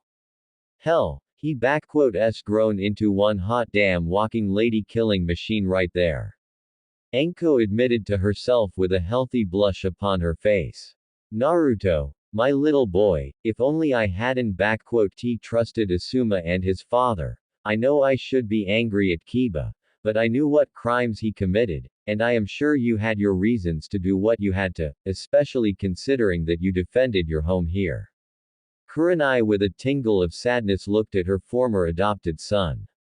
I hope we get to talk, if you really do remember me and Anko. You vey grown so much, I really wish I could vey done more to you. Naruto-kun, to think that a blonde helpless boy I had protected for such a long time had grown into such a strong and fine man, even though you vey crossed blades with my fellow shinobi, I understand that you were within your right to defend yourself and your home here. Yugao admitted mentally, looking at him. Not a trace of fatness, or scars of the past. You must vey tried to put behind what Konoha has done to you, yet here it comes again in your life. I hope you can forgive those that deserve it, Naruto-kun. Asuma, Sakura and Sasuke are near death, Lee is crippled for good this time, and Kiba Inuzuka is dead. When I get back to Konoha, that damn council will better have their graves dug out, since this is the last time I am allowing them to send Konoha's sons and daughters to die like that. Tsunade raged on, taking a glance at Naruto. Naruto, as Hokage, I should be furious, but seeing what village has become, makes me only sad. Still, when it comes down to protecting Yasaka, Masamune and your wives, you aren't exactly holding back, so I am actually surprised we have such low casualties. You must vey known I would be on my way here. Tsunade, can you see? My Sochi is right over there and he refuses to. Kushina had tried to argue, but she was met with a death glare from her mother-in-law. Kushina, one word from that mouth of yours, and there will be one more KIA here. I vey had it with your demands, Menma arrogance and with how you dishonor my son, may he rest in peace. Out of my sight, both of you. I LL deal with you later. Tsunade ordered them both, while she moved closer to Naruto, her features relaxing a little bit. Were you expecting me to arrive? Yup, which is why I had my shadow clones to overwrite the barrier. Naruto explained, relaxing himself, letting his anger go away. Well, the cat is out of the bag now, Ka-chan. And all it took was just shy and kind Hinata to blurt it out. After seeing my chakra, just my luck.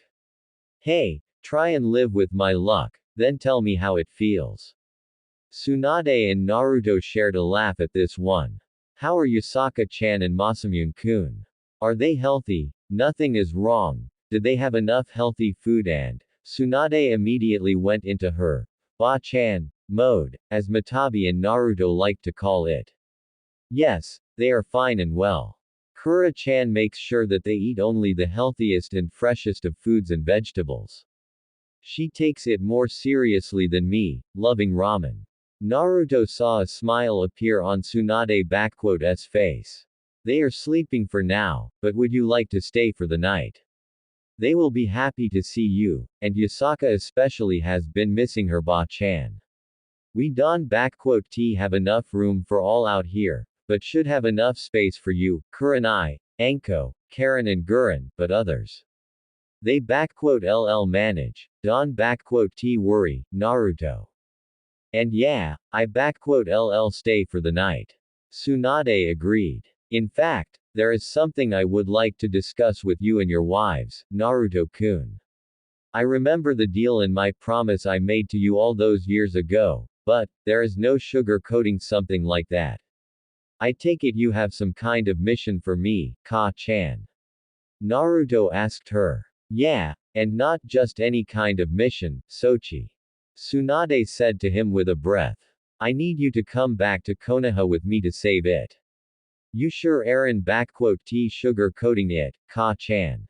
Naruto responded to Tsunade, letting out a sigh, rubbing his eyes, thinking over it all. Tsunade, said woman already knew, that whenever her grandson would address her on the first name basis, it would mean he was absolutely serious with her. You and I have made a deal to which both of us have agreed upon. You will keep Konoha, its council, Shinobi and Danzo with his root off my back, and should they come at me, I have full right to respond with lethal force if needed be. In return, I will take missions from you, the kind of missions that you wouldn't like to send your men and not get Konoha involved directly. Like with sabotaging Orochimaru's supplies, killing off his supporters and even the feudal lord that allowed him to build his hidden village in Oto no Kuni. So far, this deal worked well and neither of us had any complaints. So, don't mind me asking, what has suddenly changed, and why should I return to Konoha, Tsunade? Now it was Tsunade's turn to let out a sigh, as she knew that Naruto was correct and right on point in this one. She didn't want Naruto to return to the place that had nearly killed him, especially now that he had family, but as the fifth Hokage, Tsunade had the responsibility of keeping the people in the village safe, even if the population itself seemed to be not so worthy of that.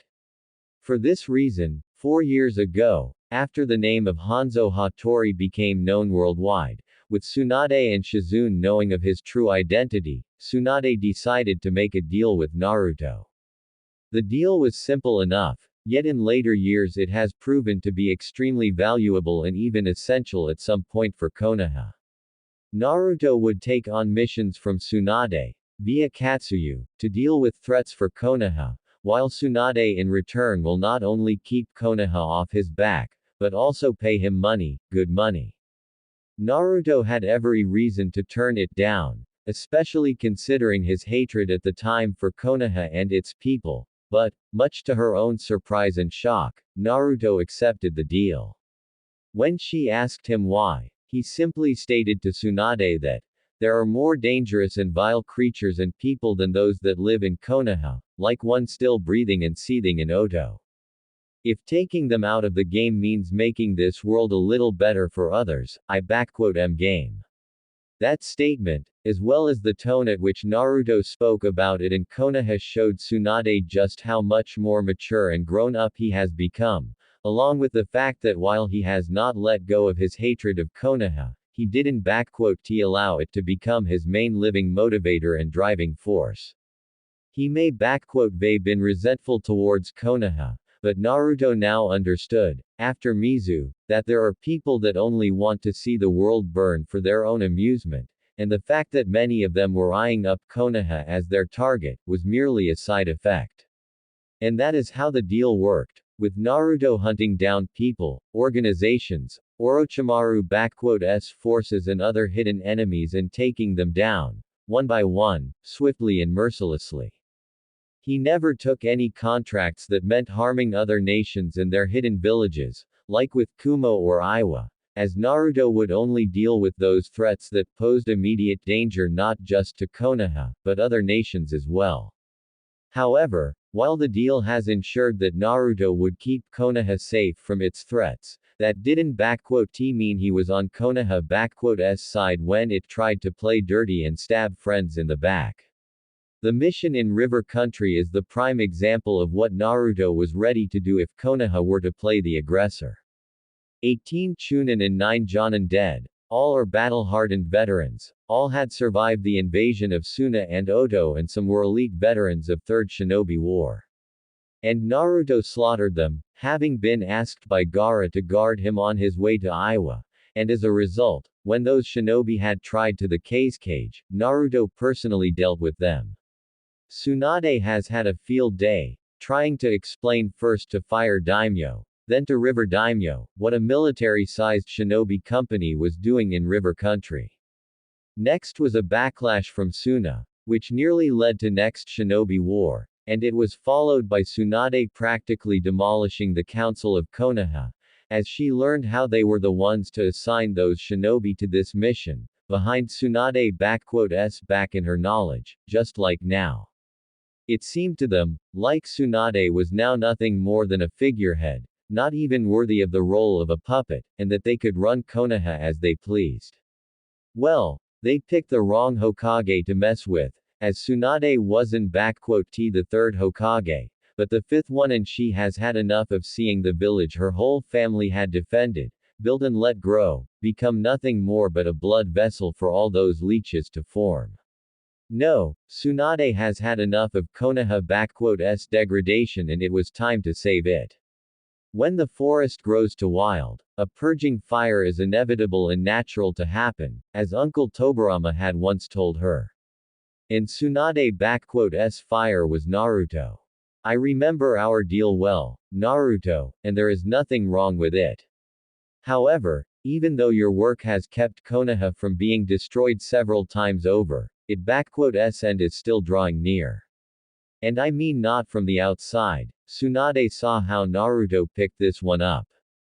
But from the inside, Naruto glanced over Tsunade's shoulder, seeing his former friends and comrades, defeated and laying in the mud, while Karen, Hinata, Shizune and Katsuyu were working on them. I think this is best to discuss inside my house.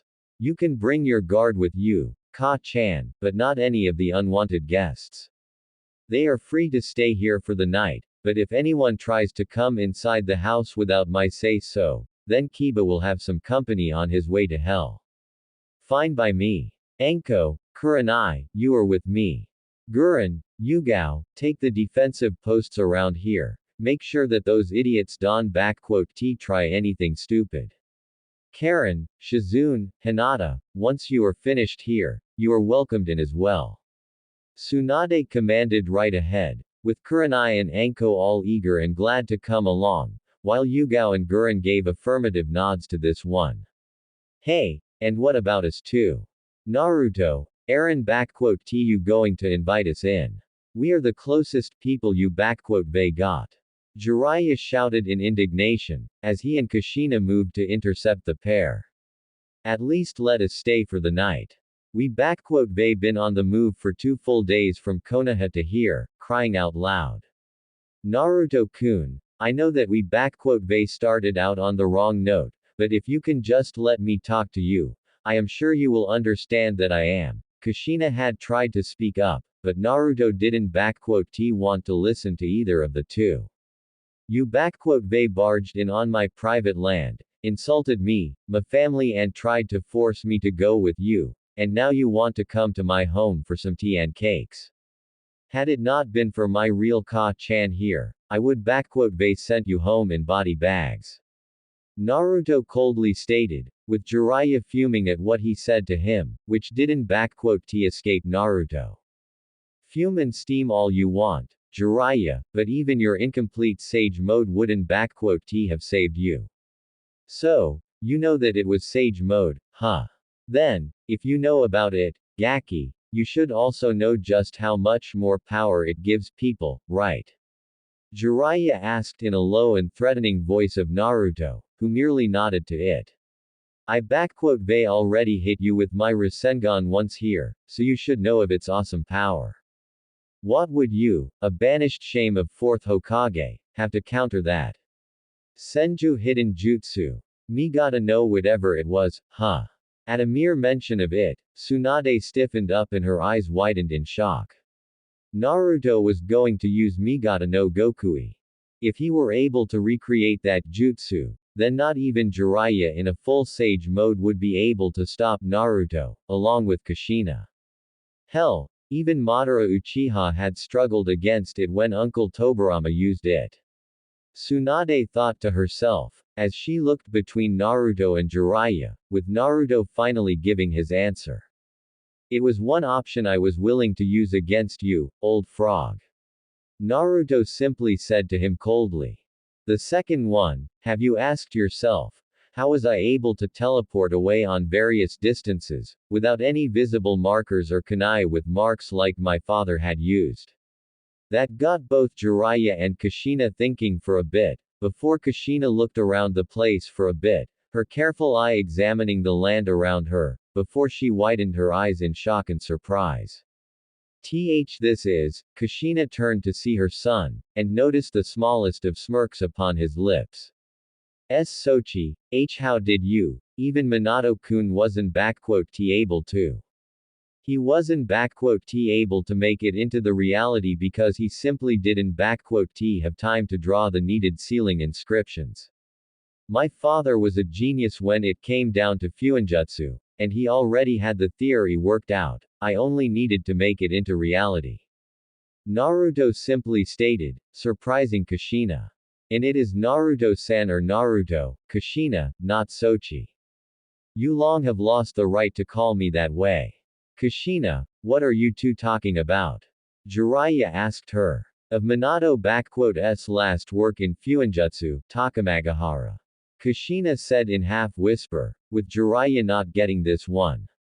Minato-s prowess with Hiraishin may been great, but he wanted to find a way to teleport within a specific area without any markers, in any particular spot or place, even those that were not marked. He never explained the details to me, but all he said was that it involved the usage of barrier Fuinjutsu and Hiraishin-s formula somehow. This is what he meant by it all.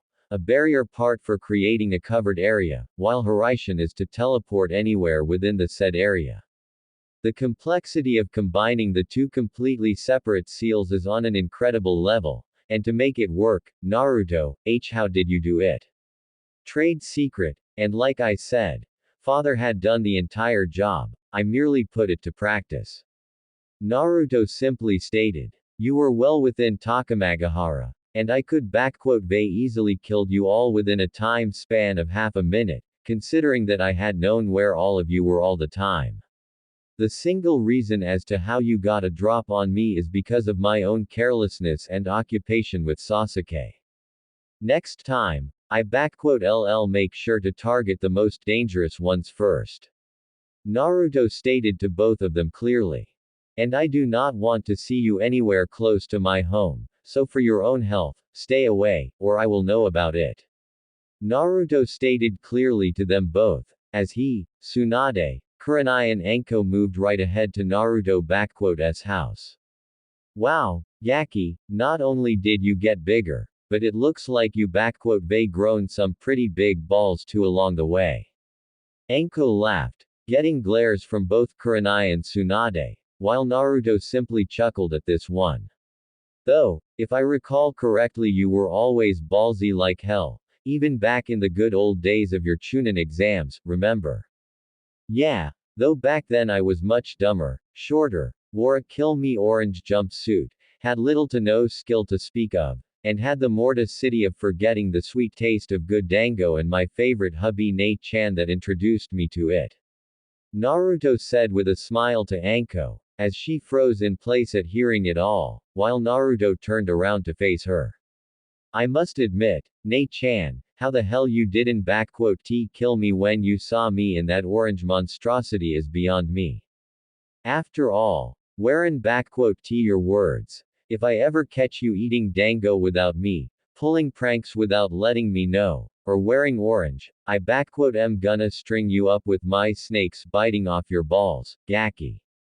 And as far as I and a few specific people know, that part of my body is still with me. Hubby Nate-chan, Gaki. Anko's mind immediately rebooted back, and with tears and smiles she launched herself right into Naruto's arms, crying out loud and not caring for ruining her tough as hell bitch reputation she made herself, for now it didn't matter to Anko. What really mattered to her was the fact that Naruto, her surrogate little brother and closest thing she ever had for a family, has remembered her. Anko may always been one of the hardest persons to get around with and to make friends with, but she wasn't one without feelings, far from it. Her best friend, Kurenai, was the prime example of Anko being a human being, and when Kurenai had taken from the streets, Naruto, who at the time looked worse than dead, covered in blood, bruises, injuries, malnourished and half dead, Anko took an instant liking to Kurenai's adopted son, almost immediately becoming extremely protective of him and spending time with him whenever she had the chance. Though to some it may seem like Anko would be the worst possible sister material, to Naruto she was the best big sister ever, his closest, after Kurenai, person. Anko took caring after Naruto more seriously than even her duties as a shinobi, though not to a detriment of her work. Whenever Kurenai was out on missions, Anko would be the one looking after the blonde bundle of energy, and during the time that Naruto had stayed with Kurenai, any civilian or shinobi had dared to even glare at him, would have to deal with a very, very pissed off Anko Mitarashi, as she would not forgive or forget anyone who would hurt her little brother. Anko didn't spare any affections or her money on him, buying him cloths, gifts on birthday or simply on random days, taking him out to Dango restaurant and even to Forest of Death, though the last one had earned her a deaf ear after a 5-hour lecture that Kurenai had given to her. But overall, Anko loved Naruto like her own flesh and blood and he loved her back as his big sister. So when Anko had seen Asuma with his blades bearing down on Naruto, with the blonde already wounded from his shoulder to tailbone, Anko snapped, and she snapped very hard.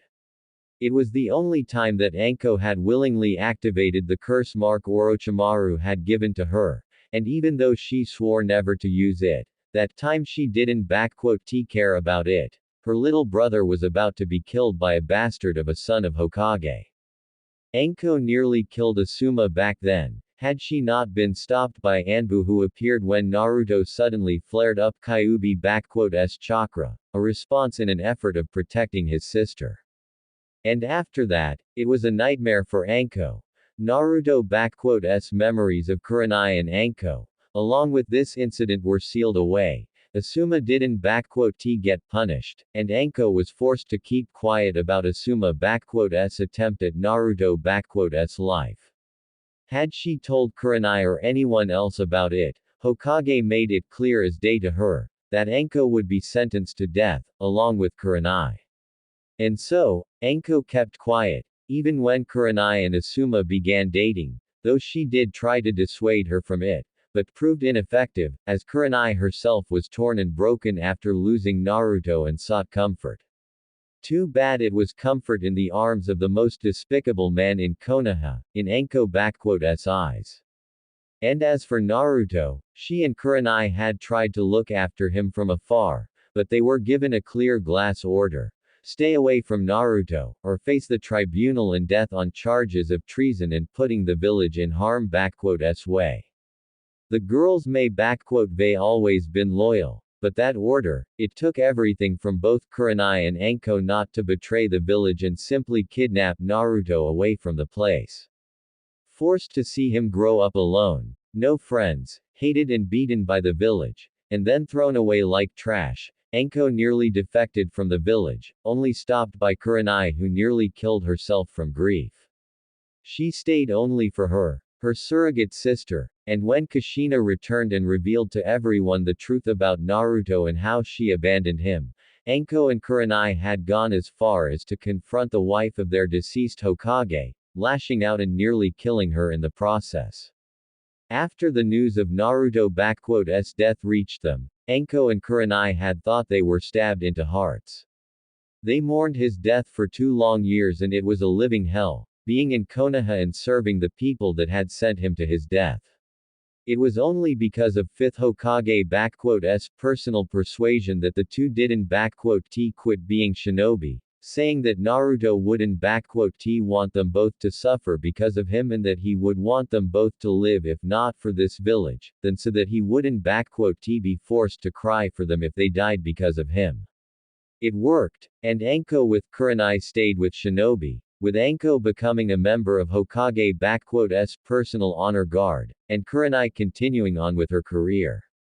And now, Enko was literally crying happy tears on her brother's shoulder. My sweet little Gaki finally remembered his hubby Ne-chan. I am so happy awa. Enko cried loudly, literally running rivers of tears from her eyes, while Naruto held her in a hug. Enko, stop crying now. You are a Jonin, not a 5-year-old girl that got her toy back.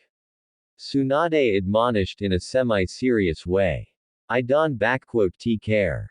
My sweet little Gaki finally remembered me, and I am so happy that I can stop crying, so shut up awa. Enko answered through her tears, before separating from Naruto with tears still running down and a quivering lip. How could you not let me and Nai-chan know that you remembered us?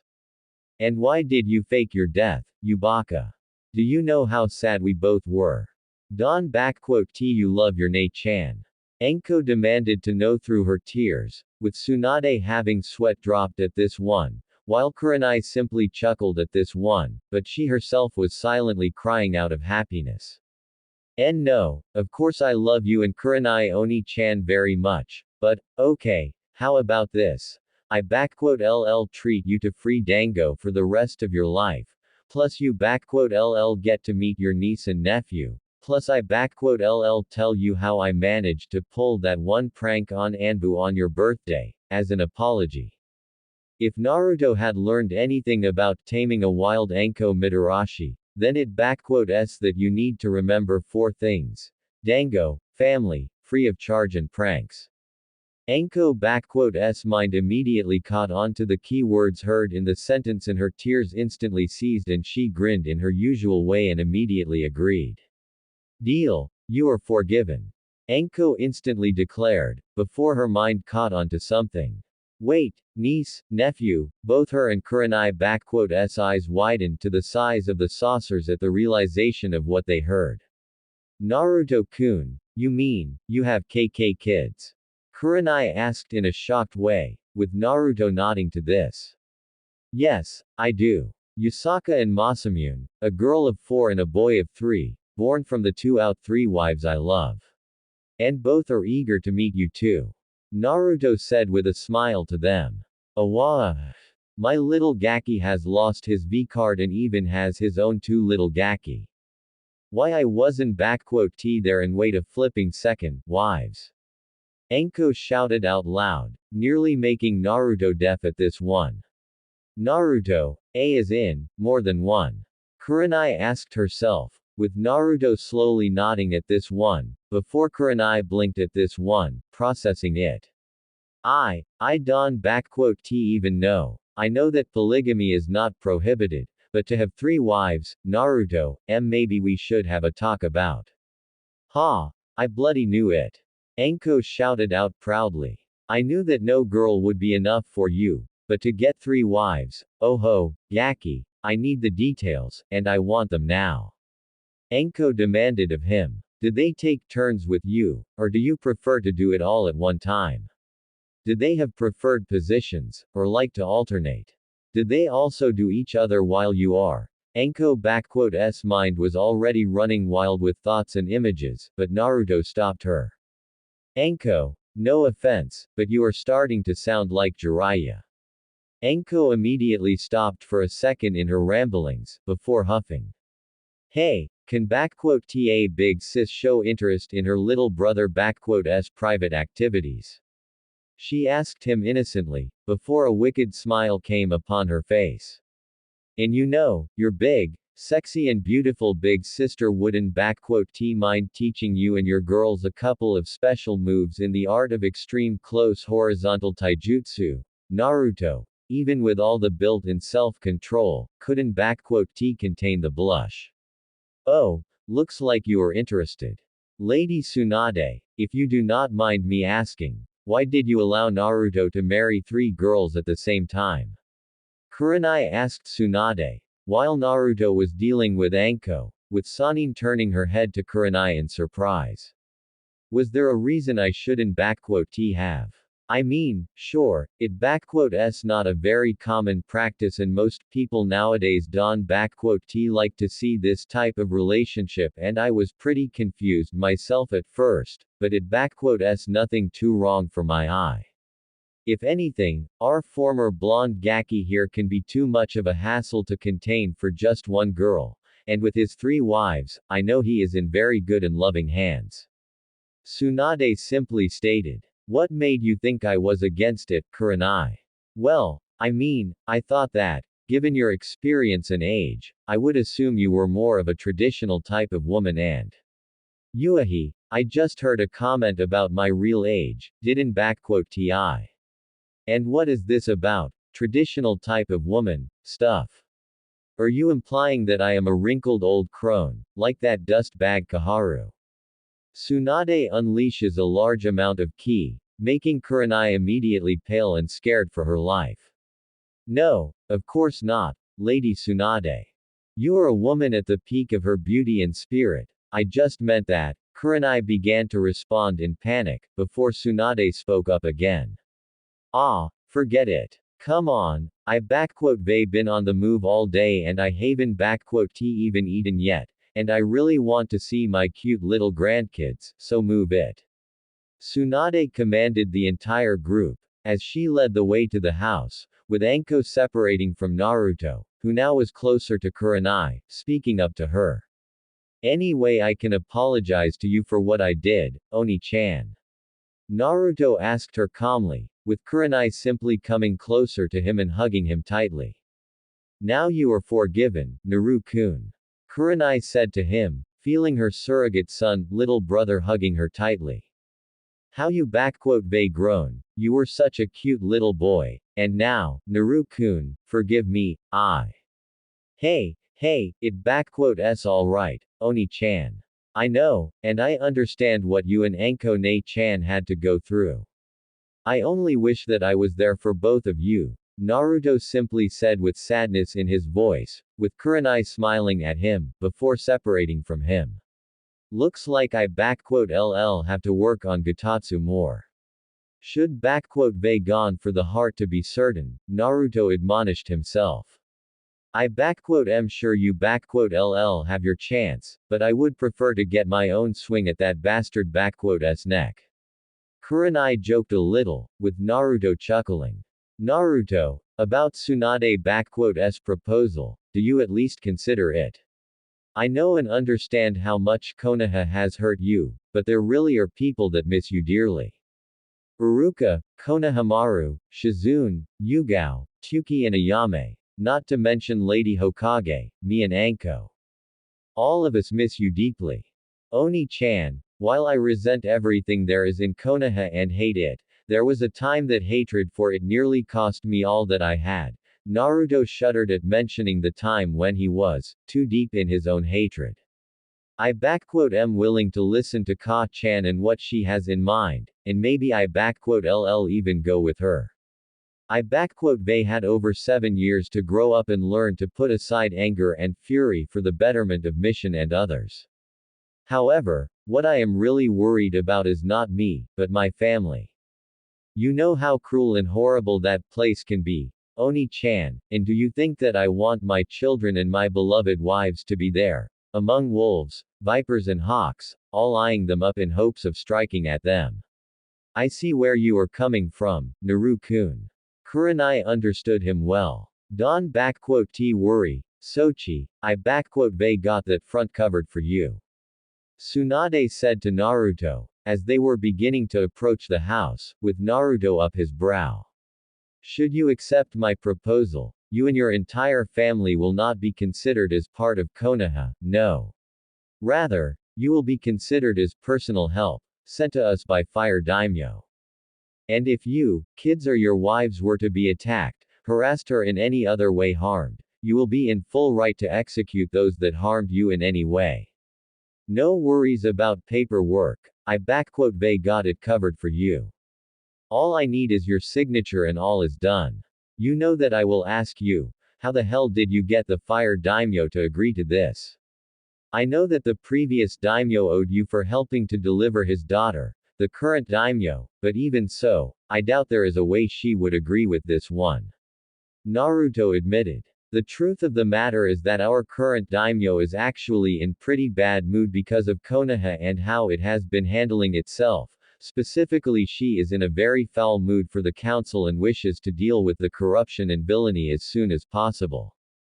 As you can imagine, Konoha's aggressiveness towards others has caused other countries to alienate from Hi-no-Kuni. Tsunade saw Naruto nod to this one. Konoha, specifically its council, have been acting far more in accord with their own desires and wishes, instead of a path that daimyo and Hokage enforce.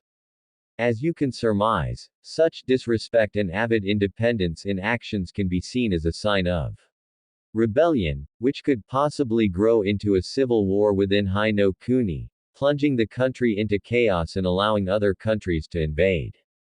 And not just their hidden villages, but armies of samurai, ashigaru and feudal lords as well will be part of that.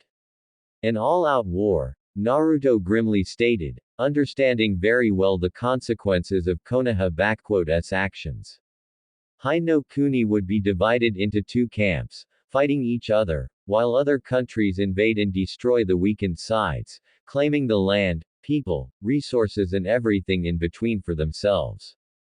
That could been the reality for Mizu no Kuni, had it not been so far offshore of the mainland and the fact of other countries not having big enough fleets for transporting troops, otherwise Ieyasu and his forces wouldn't have been able to end the war.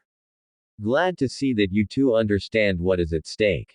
And while our daimyo is in support of my plan, you personally were recommended by your old friend and current daimyo of Mizu, Ieyasu Tokugawa. Naruto was surprised to hear that one. Apparently, daimyos of Hai and Mizu are cousins, or distant relatives, so they are pretty close friends with each other, or something like that. Yeah, now I remember. Hi-no-Kuni daimyo clan is Matsudera, while Tokugawa clan was a side branch of Matsudera, who had immigrated from Hai to Mizu and established themselves in Mikawa. Almost like with Senju and Uzumaki. Naruto noted out, as the group stopped right in front of the house, noticing a powerful ceiling barrier put around it. Kurama, it me. The danger has passed, so could you please put down the barrier? Naruto mentally asked his first wife. I still have a link with you, so I heard and saw it all, Naru-kun. It be down in a second, but I do warn you, if I smell that red-haired banshee anywhere near our home, I bijudama here into oblivion.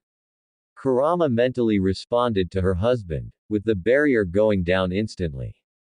And just so you know, I really don't like hearing about going back to Konoha. Let s get inside, and I introduce you two to my family. Just so you know, kids are asleep, so don't go around making noise. Yusaka has a very light sleep. Naruto warned them, with Anko immediately coming up with a quip. Really? Then how you and your ladies get to practice your horizontal taijutsu, or are you starting their education early on? Anko immediately gotten glares from both Tsunade and Kurenai, while Naruto calmly answered. No, Nei-chan. A good old silencing seal is placed in the room, and the only thing you need to worry about is not breaking the bed, or the wall, like that one time. Naruto simply replied, with Anko letting out a wolf whistle, with Naruto opening up the door and going inside with everyone. Yaki, I am officially proud of you and can die in peace, knowing that my cute little brother knows what is real.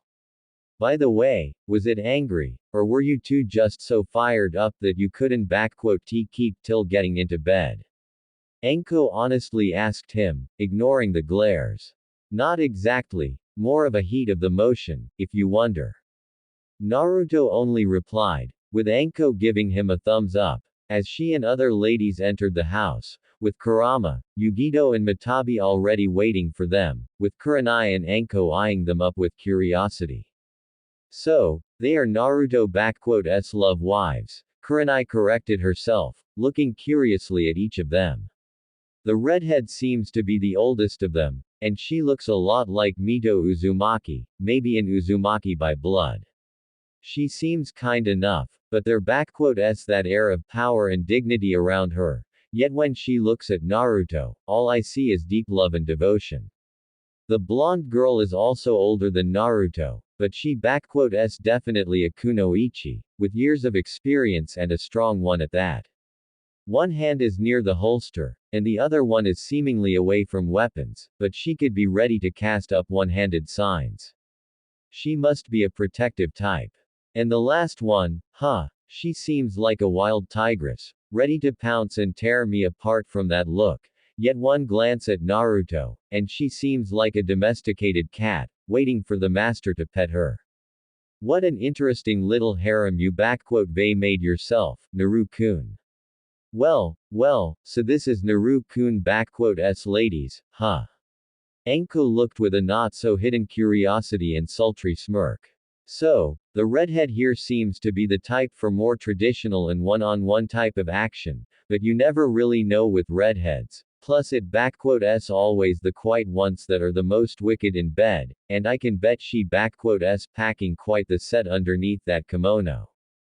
The blondie here seems to have less in and rear department than the two, but what a fine piece of legs, and I would bet my dango that she is one for athletics. And if so, then Naru-kun certainly doesn't need to worry about things getting stale for certain. And the brunette, whoa, not only is she packing quite the sets, but she is most definitely a wild one. No messing around, straightforward hardcore till the bed is broken and you are sore in all places. So he got a traditional Miko, with possibly a closet aptitude for kinky stuff, an agile kunoichi with flexibility, which goes well with the reach of Naruto, from where I see it, and finally, a wild bombshell like the little old me here, Naruto. I am so proud of you and jealous of them that I could just kiss and, wait a minute, Anko, are you? Lady Tsunade, we weren't expecting you this early in the month. Kurama was the first one to speak up, fainting a genuine surprise. You could at least sent Katsuyu beforehand, we could at least cooked you something good, plus Yusaka and Masamune. Ah, don sweat it all, Kura-chan. I was here on official business, dealing with all the, Tsunade shut herself, before she would curse up, making Anko raise an eyebrow. Kura-chan, are Ya-chan and Ma-kun asleep and in their rooms? Tsunade asked with a whisper, with all three girls nodding. They are, plus I put up sound-suppressing seals, not wanting the ruckus to wake up Yusaka and Masamune. Kurama said with a smile, with Tsunade letting out a relieved sigh. Phew, that good to know. Now, where was I? Ah, yes. So, me and my honor guard here got her like we're on bloody fire, dealing with those nut-brained idiots sent here by those goddamned counselors just to get Naruto here, and now I nearly had another sizable chunk of Konoha's forces sent to Shinigami for dinner because of those mother counselors being so goddamn prickly proud and shit, and on top it all off, I haven't T bloody eaten in a whole day.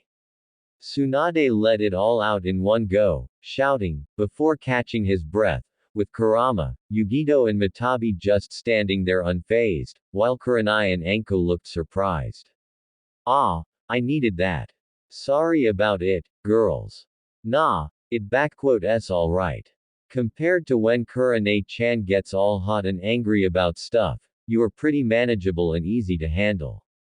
Plus you don T break limbs when someone pissing you off. Mata laughed at that one, with Kurama shooting her a glare, while Kurenai and Anko looked even more surprised. Wait, did our Hokage just check if she could safely curse? Anko asked surprised, with Naruto nodding to this one. When the hell did that happen? Since when does Tsunade Senju need to check if she safe to curse? Since because I don't want our children to grow up into delinquents and I want them to have proper upbringing, and if I catch you, Mitarashi-san, cursing in any manner within an earshot of my daughter or Ma-kun, I will make sure you very sorry you had cursed. I hope I make myself clear. Kurama said with a harshly cold, steel voice, rolling with such an amount of ki, that even Orochimaru would be sweating bullets, with Anko palling and shaking in fear at it. Shit, this lady isn just talking, but full on business too. I don't know who in the world she is, but I better not piss her off. Anko instantly decided and rapidly nodded. Oh of course, not a bad word while around the kids, why you got it.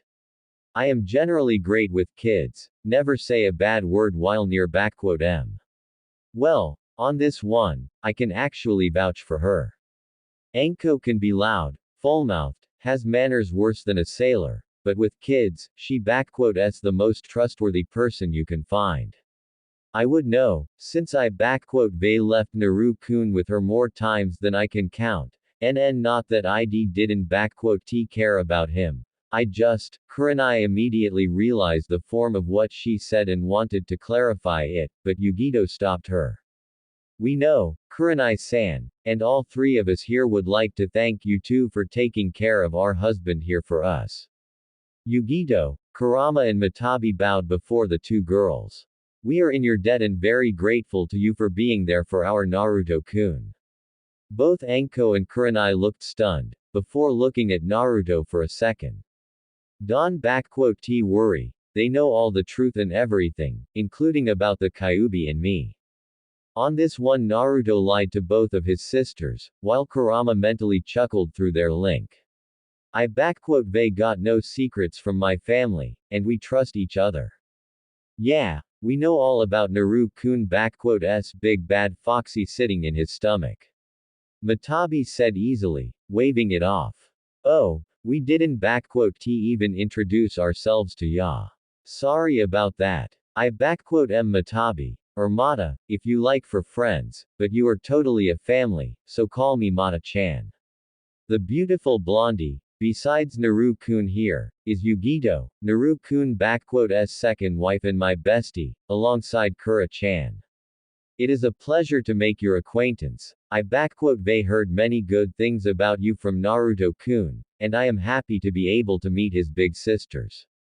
Yugito smiled at them, with Anko sheepishly, and a tiny bit embarrassingly, rubbed the back of her head, with Kurenai smiling at her. I noticed already how you were eyeing me, Kurenai-san, and yes, I am a kunoichi, a former one, to be exact. A former one. Did you retire? Kurenai asked Yugito. Not quite. Let just say that my village no longer needed my special skills and someone has decided to cut their funding on me. Yugito said cryptically, while Kurenai and Anko understood everything on this. Fortunately, Naruto-kun has a very admirable trait of never leaving people in trouble when he can help them. Had it not been for him, I wouldn't be here and wouldn't know what it's like to be loved and cared for, as well as the joy of being a mother. Yugito blushed a little bit with a smile. Yup, our Naru-kun is our all-out, personal knight in shining armor and we just can get enough of him. Mata said with a lovely gaze upon her husband. And before you ask, me and Kurenai-chan aren't from Shinobi or anything, just good old civilians with some special traits, like with Kura-chan here being wicked good with seals, and me just you good old feisty fiery lady. Does that mean that you, Mata-chan, are from a clan with some form of fire-based Kekkei Genkai, while you, Kurama, are an Uzumaki by blood, since, Kurenai suggested, with Kurama taking the initiative. I can say with full certainty for Matane-chan, Kurenai-san, but my parents were Uzumaki, though not shinobi. They were both civilians, with father dying before I could recall him and my mother being a Miko priestess at a small temple on the island of Honshu of Mizu no Kuni. I studied under her, and later on became a Miko myself, whilst also being taught the Fuinjutsu by her. Kurama told them the legend that she and Naruto had created for her. When the war broke out, however, I decided to leave it and traveled to my ancestral home in Uzu, to see it for myself. There, Naruto-kun and I met, probably drawn in by the past and, well, I believe the rest needs no explanation. Kurama let out a small smile, blushing up a little. Well, as for me, I am an orphan and no jack about my parents or any relatives, but Kurenai-chan and I go way back here, since I hung out with her ever since we were kids. Mata said for herself. So, Suna-ba-chan, can you explain what was that entire ruckus about out there? Naru-kun just shot up when he sensed the barrier being breached and ordered us to stay put, with a barrier up as well. We already had enough worries with those Akatsuki nut jobs this morning, and now this. Wait, Akatsuki, here. Tsunade freaked out, with Anko and Kurenai too being in shock, with Naruto taking the initiative. Two members of the Akatsuki, one named Kakuzu of Jongu, and the other one called Hidan the Jushinist, came to wave this morning and caused some destruction, drawing my attention. From what I gathered up, those two were after the bounty put on me, or Hanzo if you will. Naruto explained to them, with Tsunade and other two-leaf shinobi listening. They weren't well prepared from the start, so I ended up having an upper hand against them. I put Hidan under a genjutsu, keeping him out of the fight, so it left me dealing with Kakuzu. It was challenging, but they had dealt with far force, so I pulled through. And as for Hidan, the Jashin followers and those fanatics have some form of pseudo-immortality put on them, which make them near impossible to really kill. Had met a couple of those in Mizu, and it didn't go well either for people they killed, specifically a full squad of Shinsengumi. But, luckily for me, there is a trick to them as well. Sever the head, burn the body away to ashes, and seal the head away. A month and a half later, and the Jushinist is dead. Naruto, we been trying to gather information on them for years, and you just killed two of their members, like it was nothing for you. Jiraiya has been trying to find out anything about them for over 7 years now, but failed to do so. Tsunade asked him, with Naruto simply nodding to her. Damn it, I sometimes forget that in combat prowess you could give old Uncle Tobirama a run for his money. Did you at least get any form of information from them, anything? Not a thing, and I doubt that Hidan would like to talk. Not that I would let such a psycho out anyway. Naruto responded to his grandmother. But it looks like your spymaster doesn't even know how and where to look for information about them. Naruto simply rubbed his temple for a little bit. The Akatsuki Don operate like your typical nuke nins, but more like ronins like me, taking jobs as independent mercenaries, working for the highest bidder, operating within the shadows and even using proxy and puppet companies as a front for their operations. Back in Mizu, there were at least 3 mercenary companies that were secretly controlled by Akatsuki, working as their proxies, getting profit for themselves, and that s just that I know of. Their business scheme is for a proxy to approach the client, like an advertiser for a buyer, offer up the services of the Akatsuki, as if they were their own, and then Akatsuki proceed to act, while the entire deal and information about it appears to be made only between the client and a mercenary group, separate and not affiliated with the Akatsuki. That s how they probably escape under the radar of the frog fetishist. Naruto, and how do you know about it? Kurenai asked him. Most of their business schemes I know from one of the mercenary leaders I interrogated during the war, and as for the rest, they got informants and friends in pretty much every country in the nations. This is how I get most contracts, and those people also supply me with information of rival companies, Ronins and Nuke Nins that are in this business too, so they also know about Akatsuki and their actions and what they are interested in. Naruto informed them. From several of my reliable sources, I found out that the Akatsuki-s primary interests lie with the Jinchuriki of hidden villages, and their tailed beasts. They spent millions of ryo to gain more info on them. Identities, family members, powers, rank, ways to approach them, aka everything. Such information gathering is not something that can be hidden well, and when someone starts to ask so many questions about Jinchuriki, let s just say, my informants started to get a very bad feeling that this one was no longer in their level of business.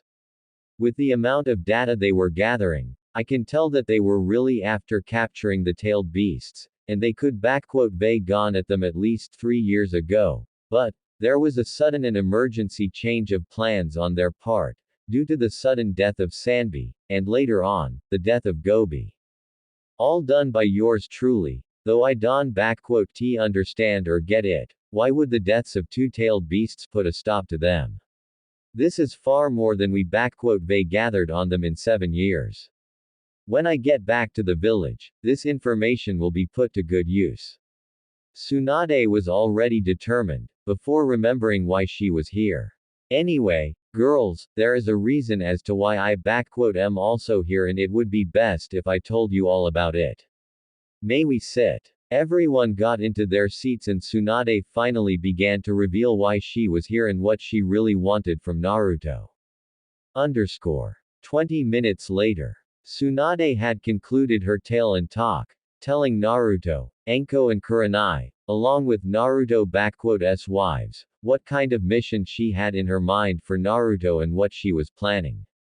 What Enko and Kurenai just heard was something they were digesting with a lot of difficulty, while Matabi and Yugito looked at Tsunade with wide eyes, while Kurama was in deep thought of her own. Naruto simply listened to it all, hands on his knees as he sat, eyes closed and thinking this all over, until he finally spoke up. I gotta hand it to you, Ka-chan. Out of every possible mission, request, or just a friendly favor, I did not expect that you would be giving me such a mission. Naruto opened up his eyes, looking at her. Okay. I done some really difficult stuff and completed near impossible missions, destroyed at least 4 castles, killed 2 biju, saved over 2,500 men and women in a single night through Iryo ninjutsu. But this will make Uchiha massacre by Itachi look like a child play. This is Onoki combined collection of wet dreams and possibly the biggest, meanest, most disgracing flip-off for first, second, third and fourth Hokage. Actually, seeing how things are in Konoha, with how it degraded and fell, I will have to say that I am far more on with this plan. Minato suddenly spoke up from Naruto-s mindscape, having been silent for over a year now. Naruto, I know we have discussed this, and I understand that you want to keep away from Konoha, but perhaps it is time to confront your demons, if you know what I mean. This surprised Naruto and Kurama, who listened through their link. Yeah, no kidding here. If old monkey shitbrain had heard you right now, he would have had a bloody heart attack. Anko said, processing what she just heard. This mission sounds far more like something that would give my old teacher a boner, if he has it even, or whatever is hanging down there. Anko, I think we got your point. And yes, she is right. Kurenai said, looking at the hardened face of Tsunade. Lady Tsunade, I know that the situation in Konoha is far from good, but there aren't any less extreme actions that you would be able to take to improve it. Kurenai, you yourself should know by now that any other options would not only be ineffective, but will only serve to further fester the infection in Konoha. Tsunade spoke with medical metaphors. Daimyo herself has personally stated to me that the situation with Konoha is now beyond her patience and mercy. Either I implement what we just discussed into action, or she will send her armies to put Konoha to the sword. She won T have a civil war to fight like one in Mizu, and see the other nations march upon her with their full armies, chopping off regions and land like a butcher chops off the meat off a pig's body. Tsunade let out a sigh. This is the situation we are in. This is no longer just Konoha, but an entire land of fire.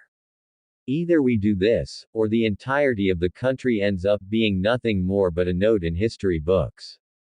Yeah, and what you are proposing here can be translated as the highest form of treason.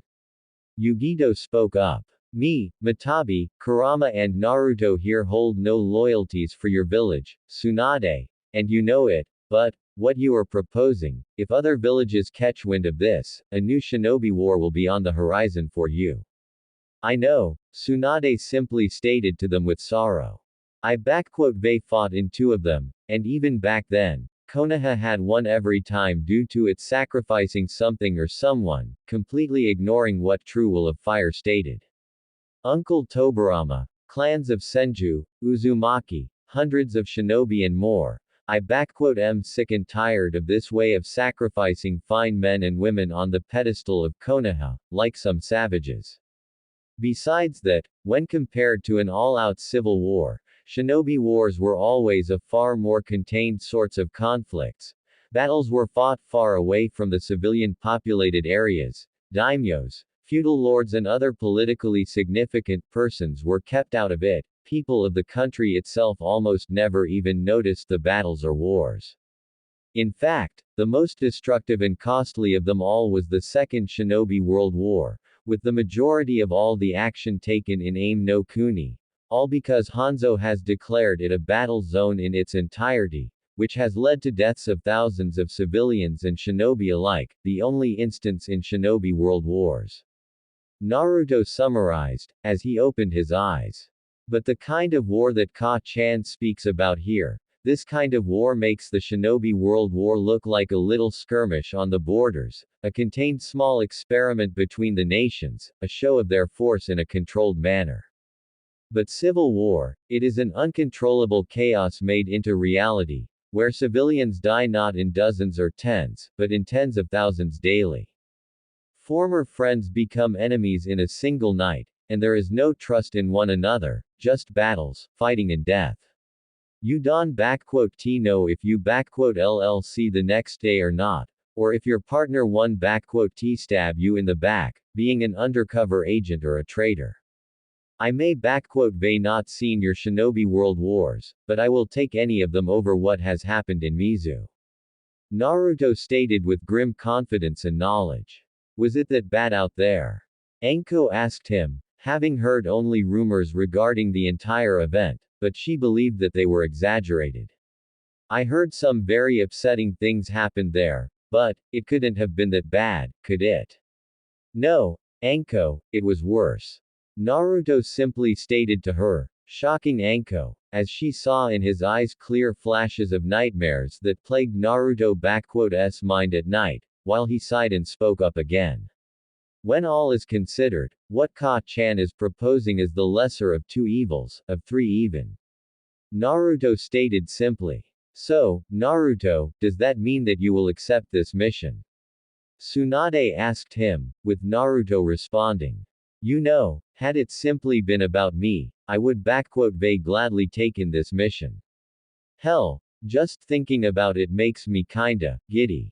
Naruto said with a small chuckle, before became serious again. However, this is no longer just about me. If I am returning back to Konoha, then I am bringing my family with me. I can just leave them here, and Akatsuki will soon react to the loss of two of their members. However, I will not bring my wives and my children back into that nest of vile and corrupt, if I don't know if they will be defended or not. I can personally vouch and guarantee their protection, and you already know what will happen if someone harms them. You get a full reign to respond with lethal force if you want. No strings from Konoha attached. You, and everyone you bring along for this mission, are officially part of Daimyo's personal private contractors, hired by her to assist Konoha and ordered to take orders only from me personally. The council will have nothing on you, and if they do make their move, then you get the carte blanche to do whatever you see fit to put them in their place, within the borders of law, that is. Tsunade explained to him, with Naruto sighing at this one. And just to make it clear, you and your family will be staying over in my estate. Not even civilians will be stupid enough to try anything in my house, plus it'll let me see my cute little grandkids far more often. Tsunade said in a giddy way, already planning out to spoil them rotten while she had the chance. Well, I personally have no good or bad feelings for Konoha, save for what they done to Naru-kun. So, if Naru-kun is in, I am going along with it. Mata said. Same here, and I will not let my husband be all alone in that nest. Yugito stated to him, with Naruto smiling at her and Matabi, before looking at his first wife, deep in her thoughts. Kurama, it is your call now, love. Naruto spoke to her through their telepathic link. I am ready to simply refuse it, if you don't want it, and no questions are asked. Just say the word. You know how much I hated Konoha, Naruto. For all that they had done to you, how it had betrayed its own founders and made a mockery of their work, and most importantly, for how they used you and threw you out. Kurama said to him mentally, while looking at him in the real world. Of all the places on the faces of this planet, that one is the only one I wish I could wipe out of existence. Once, it may been a place where I would be glad to raise our Yasaka, Naruto-kun, but now, Mito, yet again you are proven right. Kurama, if this is your decision, then it is decided. We be heading to Konoha, and will go to Mizuen. Naruto-kun, Kurama suddenly stopped him mentally. You know that I had greatly respected and cherished my friend, Mito Uzumaki, your grandmother. What you may not know of, is that before the day of her passing, she had asked me something. Flashback. 38 years ago. Mito Uzumaki mindscape. In a small bench overlooking an ocean sat Mito Uzumaki, an elderly, very old lady and one of the last surviving Uzumaki, dressed in a simple white kimono, with her eyes seemingly closed, but a content smile upon her old, riddled with wrinkles face, as she overlooks the ocean. At her side sits a young, beautiful-looking woman, with snow-white long hair, tied up in a long ponytail, blue eyes, and alabaster-colored skin, dressed in white and light blue kimono, looking at the ocean herself. Two old friends sat on a bench together, until Mito spoke up. Thank you, Kurama. Mito smiled at Kyubi, her once prisoner, now the closest friend she had and companion, the only one that now remained with her. You need not to thank me, Mito-chan. Kurama smiled at her friend here. I merely wanted to let you see your home, to feel it. I know that it is merely a mental projection of your own mindscape, yet. No, Kurama, it is beautiful. And thank you for this as well, Kurama. You always seemed to know when I had my spirits down. Mito said to her, letting out a sigh as she looked at the sunset. What I thank you is for being with me, an old wrinkled woman, possibly one of the last of her now extinct clan, soon to pass away. Now, that is not a good way to speak, Mito. Kurama chided her lightly. Your clan is one of the toughest, I would know of it well, and I am sure that Shingen had gotten many of your clansmen out of Uzu in time, not only that little brat Kushina. And what is all this talk about passing away anyway? You are still as lively as ever and Kurama, Mito stopped her with a strong and firm, yet calm and soothing voice. S all right. I know that my time is near, and you know it even better than I do. Kurama let out a sigh, looking greatly saddened at this realization. Look at you, the great and almighty Kyuubi no Yoko, looking so distraught, all because of her jailer passing away. T speak like that, Mito. Kurama practically shouted at her, tears coming out of her eyes. I was wrong to have said all those bad things about you, and I apologize to you. Why, you are the closest person I have, and you are not just some measly human, but my dearest friend, and there is a way too. Kurama, you know my opinion on that, and I still stand by it. Mito said to her softly, taking her hand into her own. And I never held any ill for what you said to me all those years ago. And I apologize to you for keeping you here, and for imprisoning you against your will. I wish I did differently all those years ago. Mito, Kurama sniffed a bit. Is there anything I can do for you? Something to ease the passing away. Mito simply chuckled at this one. Oh, Kurama, you have done for me more than you even realize, my good friend. Mito chuckled to Kurama. Had it not been for you, I doubt that this old body and spirit of mine would live so long, especially after all the losses I had witnessed. First was Hashi-kun, then Tobi-kun, and after him my hero-kun and Nanai-chan, then my little Nawaki, nearly all of Senju, and now, my clan, the great Uzumaki clan, my home and village of Uzushiogakure, are gone just like all of them. Sacrificed upon the pedestal of Konoha, like all of them. Mito said with great deal of sadness, grief, bitterness, and anger even, shocking Kurama. Madara Baka was right. For many years I couldn't believe him, yet now, looking at Konoha now, I can see that he was right about it all. There has appeared and grown darkness, and now, it is not just a small leech, but a tumor that grows and consumes what my husband and our clans had built. Kurama listened well to her friend, not disagreeing with her, for it was true. Yet, there is still light and hope for it. Kurama added. Suna-s son and your great-grandson, Minato. Even though he is still young, I can clearly see the best of Hashirama and Tobirama in him. Calm and collected, not seeking conflict, yet understanding that to protect the peace, one must be ready to defend it with his life.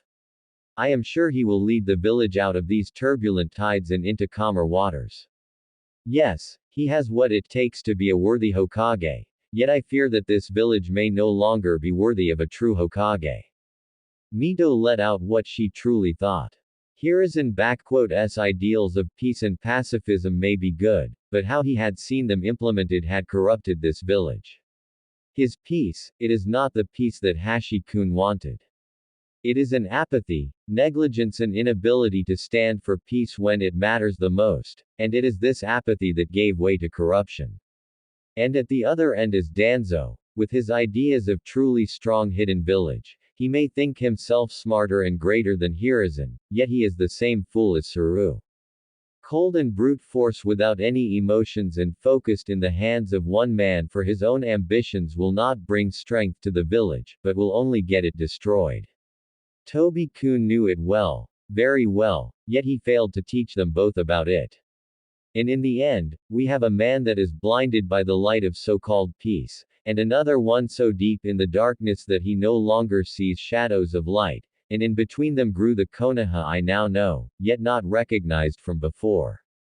Now it is not a beacon of prosperous future and peaceful life for our children, but a tree, whose roots are rotting, and its leaves burn away in the light of the sun, and there is no true shadow anymore. Kurama, I fear that Konoha's days may now be counting, and its own people will one day not just bring its end, but may once again ignite the Sengoku Jidai in Hai no Kuni, Mito admitted to Kurama, who couldn't help but agree with her.